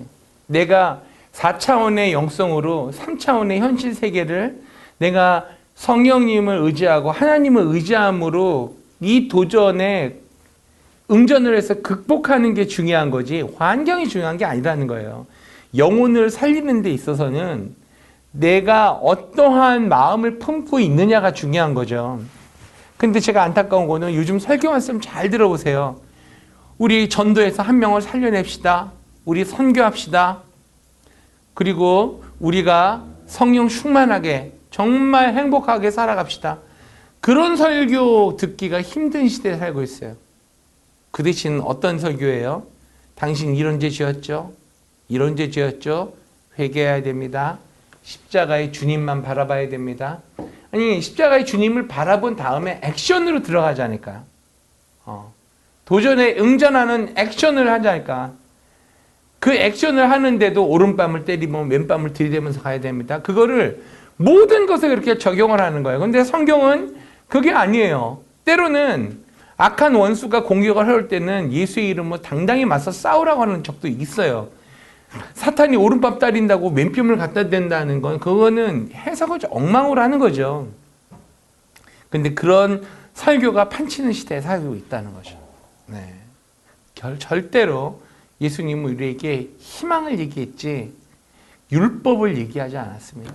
은혜를 얘기하고 능력을 얘기하고 행복한 삶과 절대적인 희망을 얘기하지 하나님은 우리를 그렇게 내버려 두시고 우리가 두들겨 맞고 우리가 죄인이라고 생각하고 내 탓이로소이다 내 탓이로소이다 그리고 주저앉고 있는 우리를 보고 만족하시는 하나님이 아니에요. 우리가 실수하고 넘어지고 쓰러져도 당당히 일어나서 이 세상의 모든 것을 예수의 이름으로 극복하기를 원하시는 하나님이시지 우리가 실패자처럼 낙오자처럼 쓰러지고 지치고 누워있는 걸 원하시는 하나님이 아니시거든요. 그래서 성령님을 우리에게 보내주신 거죠. 그래서 우리 온라인으로 듣는 하고 여러분들도 말씀 제가 강조를 합니다. 여러분 아무리 이민 생활의 삶, 이곳의 삶이 여러분을 괴롭게 하고 지친다 할지라도 여러분 마음에 예수 그리스도의 이름을 믿는 믿음이 굳건하게 자리 잡고 있으면 그러한 도전에 하나님이 도와주신다는 믿음을 가지고 응전하시기를 바랍니다. 피하지 마시고 회피하지 마시고 도망가지 마시고 바로 직접적으로 맞닥뜨려서 싸우면서 극복하기를 예수님의 이름으로 부탁을 드립니다. 자, 이제 우리 1959년으로 넘어가 보겠습니다. 1959년도 Episcopal Church라고 들어본 적 있으세요? 이게 뭐죠? 영국의 힌트, 영국의 국교. 영국 나라의 종교가 뭐죠? 혹시 그런 얘기 들어보셨어요? 성공회? 성공회 신분.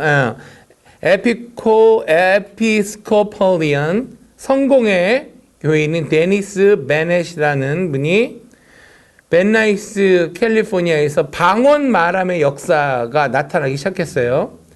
그래서 그거를 네오 펜테코스탈 무브먼트 그러니까는 네오 오순절 성령 운동이라고 이 명명하고 활동을 하기 시작합니다. 네. 그 다음에 1965년도에 드디어 오랄 로버츠 유니버시티가 차터드가 되죠. 그래서 털사 오클라호마에 이 신학교가 세워지게 됩니다. 우리 베데스다 나온 선배님 중에 이 학교를 나온 사람도 계시고요. 다닌 사람도 있고요. 그 다음에 우리 학교 이사장 김성애 총장님이 이 학교를 통해서 목회학 박사 학위를 받으셨습니다. 그러니까 어떻게 되냐면 여기 한국에서 이 프로그램을 연계해서 하는 코र्स가 있었어요. 건신대학원에서. 건신대학원은 한국의 폴스키르 교회 교단의 신학교예요. 그래서 거기에 오랄 로버츠 유니버시티를 나온 디미까지 공부한 그 목사님의 지도 아래 김성애 총장님이 목회학 박사학위 논문을 여기서 받으셨죠. 이제 1967년도로 가면 The Catholic Charismatic Renewal이 시작이 됩니다. 카톨릭 카리스마틱 리뉴얼. 그래서 피츠버그, 펜실베니아 드디어 이 성령 운동이 캐톨릭계에도 불기 시작하는 거예요. 1960년도에. 네. 나중에 이거 제가 다 드릴 거예요. 네, 안 적으셔도 돼요. 70년대로 넘어가면 우리가 잘 아는 TBN, Trinity Broadcasting Network가 시작이 돼요. 1973년도에 Paul Crouch and Jim Baker. 그래서 같이 공동 설립을 하게 되고요. 지금도 나오죠? TBN, 크리스천 방송. 그 다음에 75년대는 카리스마라는 매거진이 출판을 시작하게 됩니다. 네. 그러니까 우리들은 이런 거 다 하나씩 봐야 되는 잡지죠. 자, 1977년 캔자스 시티에서 General Ecumenical Charismatic Conference가 열려요. 어디서 많이 들었죠? Ecumenical Movement. 그건 나중에 따로 우리가 공부를 하시면 되는데, 하여튼 General Ecumenical 운동이 이 성경 운동하는 이쪽에게도 영향을 미치게 됩니다. 1978년도에 CBN 유니버시티가 생기게 돼요. 팻 로버슨, 유명한 부흥사시고요. 조윤기 목사님이 이 팻 로버슨 목사님하고 아주 친하고 이 교회 가서 초청해서 영어로 부흥회도 하고 그랬던 분인데, 지금의 리젠트 유니버시티, 예, 그걸 세우신 분이에요. 팻 로버슨, 유명한 미국의 부흥사 목사님이세요. 그 다음에 이제 1981년 Third Wave, 이게 뭐냐면 제3의 물결이라는 표현으로 우리 한국인들한테 알려져 있어요.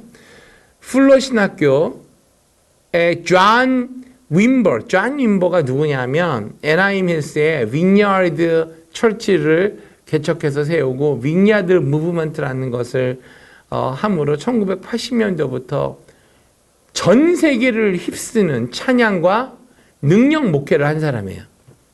할아버지 살아 계셨을 때 제가 그 교회 컨퍼런스도 가고 찬양도 한국에서도 이 윙야드 처치 찬양을 얼마나 번역해서 많이 불렀는지 몰라요. 이분이 플러에서 시작한 Third Wave, 제3의 물결. 이거는 제3의 물결이 뭐냐면 성령의 물결, 파도가 다시 온다는 거죠. 이분 능력이 대단했어요. 집회할 때 보면은 이분이 항상 강조하던 게 The Kingdom Down. 딱 그 한마디만 하세요. Kingdom come into your hearts. 그럼 사람들이 다 쓰러져서 방언하고 막 그 능력이 막 여기서 기도하였는데 Kingdom come right now. 저 멀리 있는 사람 다 쓰러져요 이렇게. 능력이 대단했어요. 자, 87년도 뉴 올리언스에서 Congregates on the Holy Spirit and World Evangelization 이라는 이 컨퍼런스가 열리게 되고요. 그러니까 미국 전역으로 이 성경운동이 번져 나가는 거예요. 털사, 오클라호마, 동부, 이제는 캘리포니아에서 이제는 뉴 올리언스까지 막 왔다 갔다 하는 거예요. 성령의 역사가. 그러다가 이제 93년도에 The Toronto Blessing이라는 게 튀어나오게 돼요. Begins in the Toronto Vineyard under Pastor John Arnott. 토론토 비니야드, 좀 전에 애나하임 비니야드의 부목사로 있던 사람이 토론토로 가서 교회를 개척하고 토론토 블레싱 운동을 시작하게 되는데, 이게 이 토론토 블레싱이 뭐냐면 사람들이 성령을 받으면 막 짐승과 같이 울고요, 막 사자같이 울부짖고 하면 소리도 내고 하는 좀 그런, 어찌 보면 굉장히 레디컬한 그런 피지컬 에비던스가 나오는, 방언뿐만이 아니라 그런 걸 추구하는 무브먼트였죠.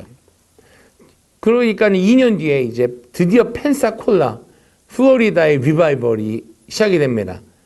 그래서 브라운스빌 어셈블리 오브 갓, 어디서 많이 들어봤죠? 브라운스빌 어셈블리 오브 갓, 브라운스빌 하나님의 성의 교회에서 패스터 존 킬파트릭이란 분이 스티브 힐과 함께 이 펜사콜라 무브먼트를 시작하게 됩니다. 인터넷에 어떠한 운동인지 아주 자세하게 다 나와 있어요. 근데 예를 들면은 그 성경에 그런 말이 있어요. 너희가 독사를 집을지라도 해하지 못하며, 그 말을 실천에 옮기는 거예요. 맨손으로 독사를 집는 거예요.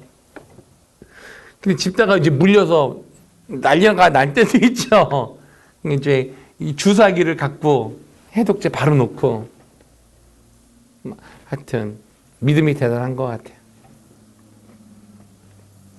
자, 드디어 이제 마지막 2000년도에 샌루이스 미주리에서 Celebrate Jesus 2000 Charismatic Congress가 열리게 됩니다. 왜 열릴까요? 100년을 기념해서 열렸는데 뭐가 시작된 지 100년이죠? 이후로 2000이면 100년 전이면 언제예요? 1900년. 그렇죠. 1900년에 뭔 일이 일어났죠?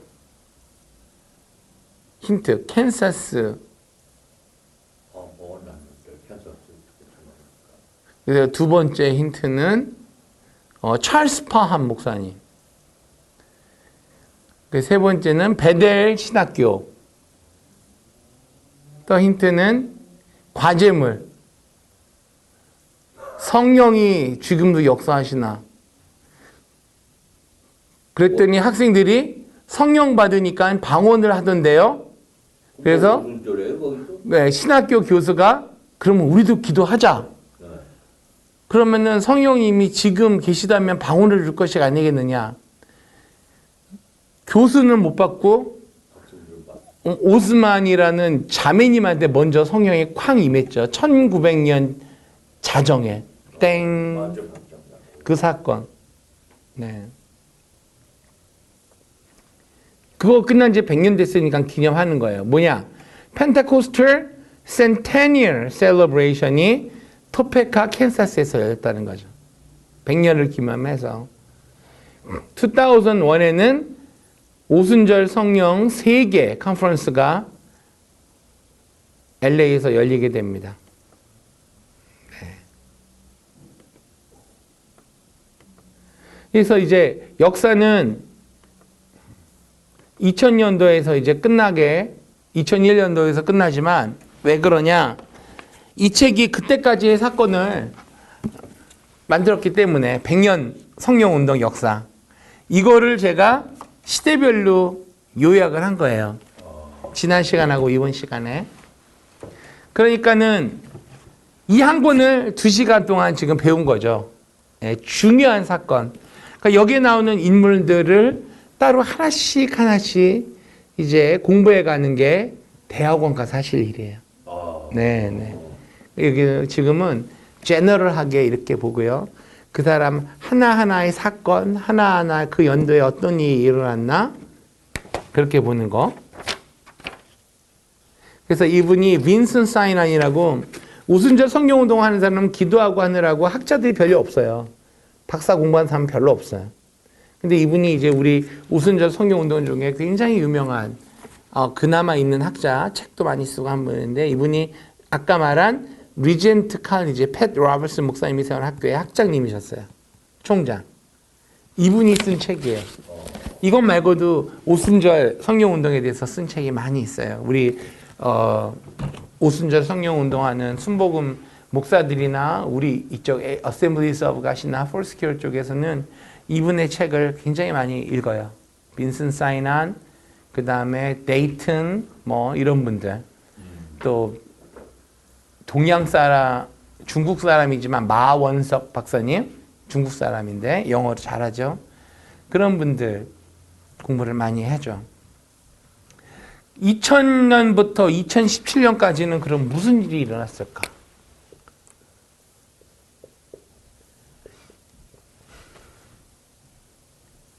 혹시 요즘에 일어나는 뭐 사건들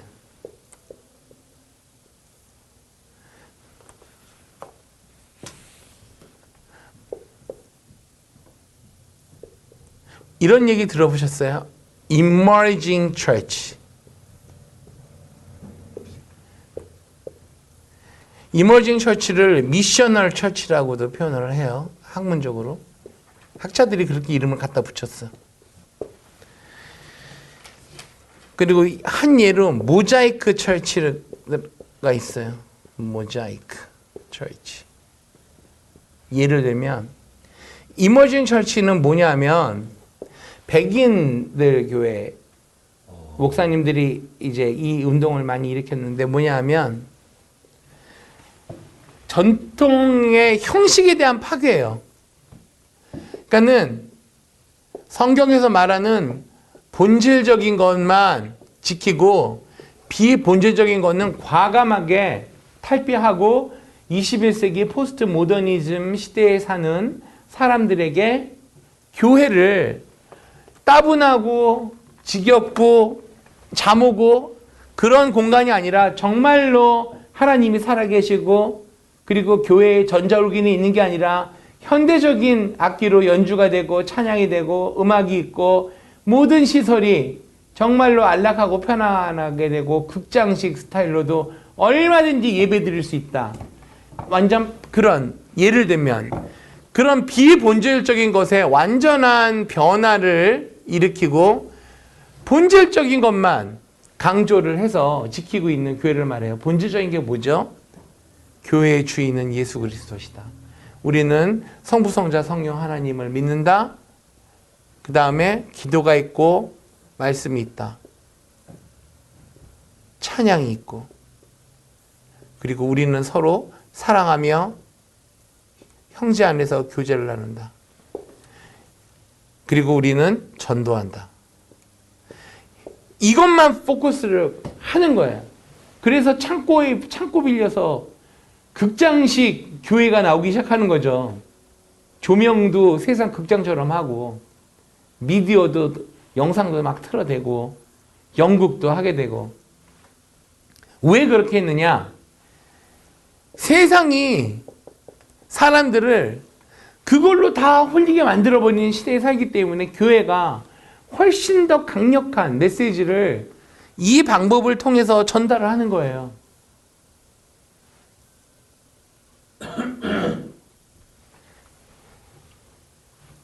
그래서 이렇게 눈높이 목회를 하는 거죠.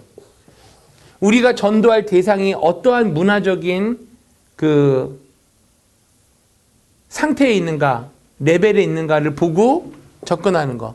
한인 이민교회는 이렇게 하는 교회가 5%가 될까 말까 하다고 생각을 해요.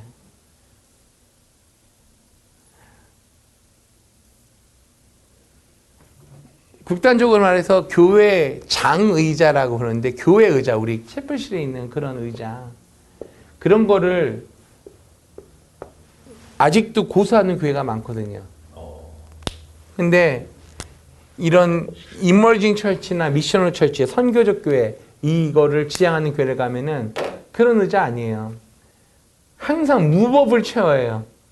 왜냐하면은 예배당에서 예배 드리고 행사가 있을 때는 라운드 테이블 깔아놓고 세미나도 하고 컨퍼런스도 하고 셀러브레이트도 하고 파티도 하고, 한국 목사님들한테는 말도 안 되는, 이게 어떻게 감히 성전 안에서, 거룩한 성전 안에서 그걸 할 수 있느냐.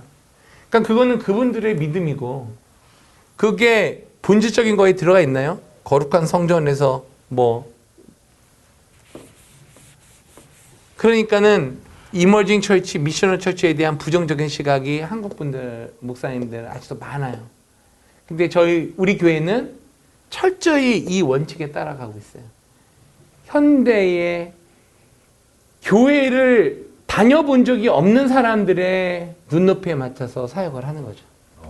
네. 그리고 가르치는 사역은 한 20%? 그리고 희망의 메시지가 한 80%? 이 모자이크 철치는 LA에서 시작된 무브먼트인데요. 이분은 이러한 이머징 철치의 개념을 어디다 적용시키냐면 나이트 클럽을 빌려서 해요. 주일날. 오전 오후에 안 쓰잖아요. 모든 시설이 다 돼 있잖아요. 나이트 클럽만 빌려서. 이분은 주일날 한 4군데, 3-4군데 설교를 하러 다녀요. LA 한 번, 뭐 오렌지 카운티 한 번, 뭐 이런 식으로. 그리고 장소는, 예배 장소는 나이트 클럽. 근데 흑인들이 많이 가요. 아니, 모든 인종이 다 가죠. 네. 네.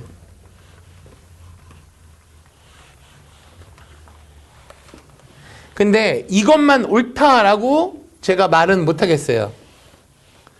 전통적인 예배 형식을 통해서도 하나님이 역사하시고 이머징 철치, 미셔널 철치 이러한 사람들을 이러한 교회를 통해서도 하나님이 영혼을 구원해내세요. 어찌됐든 영혼이 구원을 받는다는 사실이 중요하지 장애자를 놓는 게 좋네, 의자, 무법을 취하러 놓는 게 좋네, 웨어라스를 빌리면 교회가 아니네. 그거는 다 비본질적인 거예요. 본질적인 것은 예수 그리스도를 주님으로 믿으면 영생을 얻습니다가 중요한 사실이지. 그런데 왜 그러면 누구는 이렇게 하고 누구는 이렇게 하나요? Because 타겟이 다르니까. 전통을 고집하는 사람들은 이런 것을 바라고 편하고 좋아하는 사람들을 위해서 이 교회가 필요하고요. 이런 전통의 혁신을 꾀하는 교회 담임 목사님은 사명이 이 전통교회 오라 그래도 안 가는 영혼들을 위해서 하나님이 예비하신 거고, 그러니까 그것이 콜링에 따라 그게 다 바뀌어지는 거죠. 자기 받은 사명대로 가는 겁니다. 질문 있으세요? 질문 없습니다. 몸이 좀 안 좋습니다. 네. 그럼 우리 기도하고 마치겠습니다. Let me pray for the closing. 하나님 아버지 감사합니다. 오늘 드디어 우리 100년 동안의 성령의 역사, 이 미국 땅에서 그리고 전 세계에 이루어진 역사들을 우리가 좀 한국에서 이루어진 역사들을 이렇게 쭉 살펴봤습니다. 대충 대략적인 개요적인 것만 우리가 살펴봤지만 우리가 느끼는 것은 정말 우리 하나님 성령님께서 얼마나 우리를 사랑하시고 한 영혼이라도 더 살려내시고자 하는 그 열망이 얼마나 큰지를 다시 우리가 깨닫고 배웠습니다. 이제는 그 열망이 예수님의 열망, 성령님의 열망, 하나님 아버지의 열망이 나의 열망이 되어서 이 세상에 살면서 도전에 응전하는 자세, 그리고 과감하게 극복하고 시련을 이겨내는 그런 그리스도의 인의 삶을 사는 우리가 되게 하시고, 앞으로 아버지 하나님 이 교회 바깥, 가정 바깥, 학교 바깥을 나가서는 정말로 한 영혼이라도 하나라도 더 예수님 앞으로 돌아오게 하는데 쓰임받을 수 있는 우리가 되게 하여 주시옵소서. 전도의 열망이 계속해서 불타오르게 하여 주시옵소서. 좋은 강의를 주신 하나님 감사합니다. 예수님의 이름으로 기도합니다. 아멘. 감사합니다.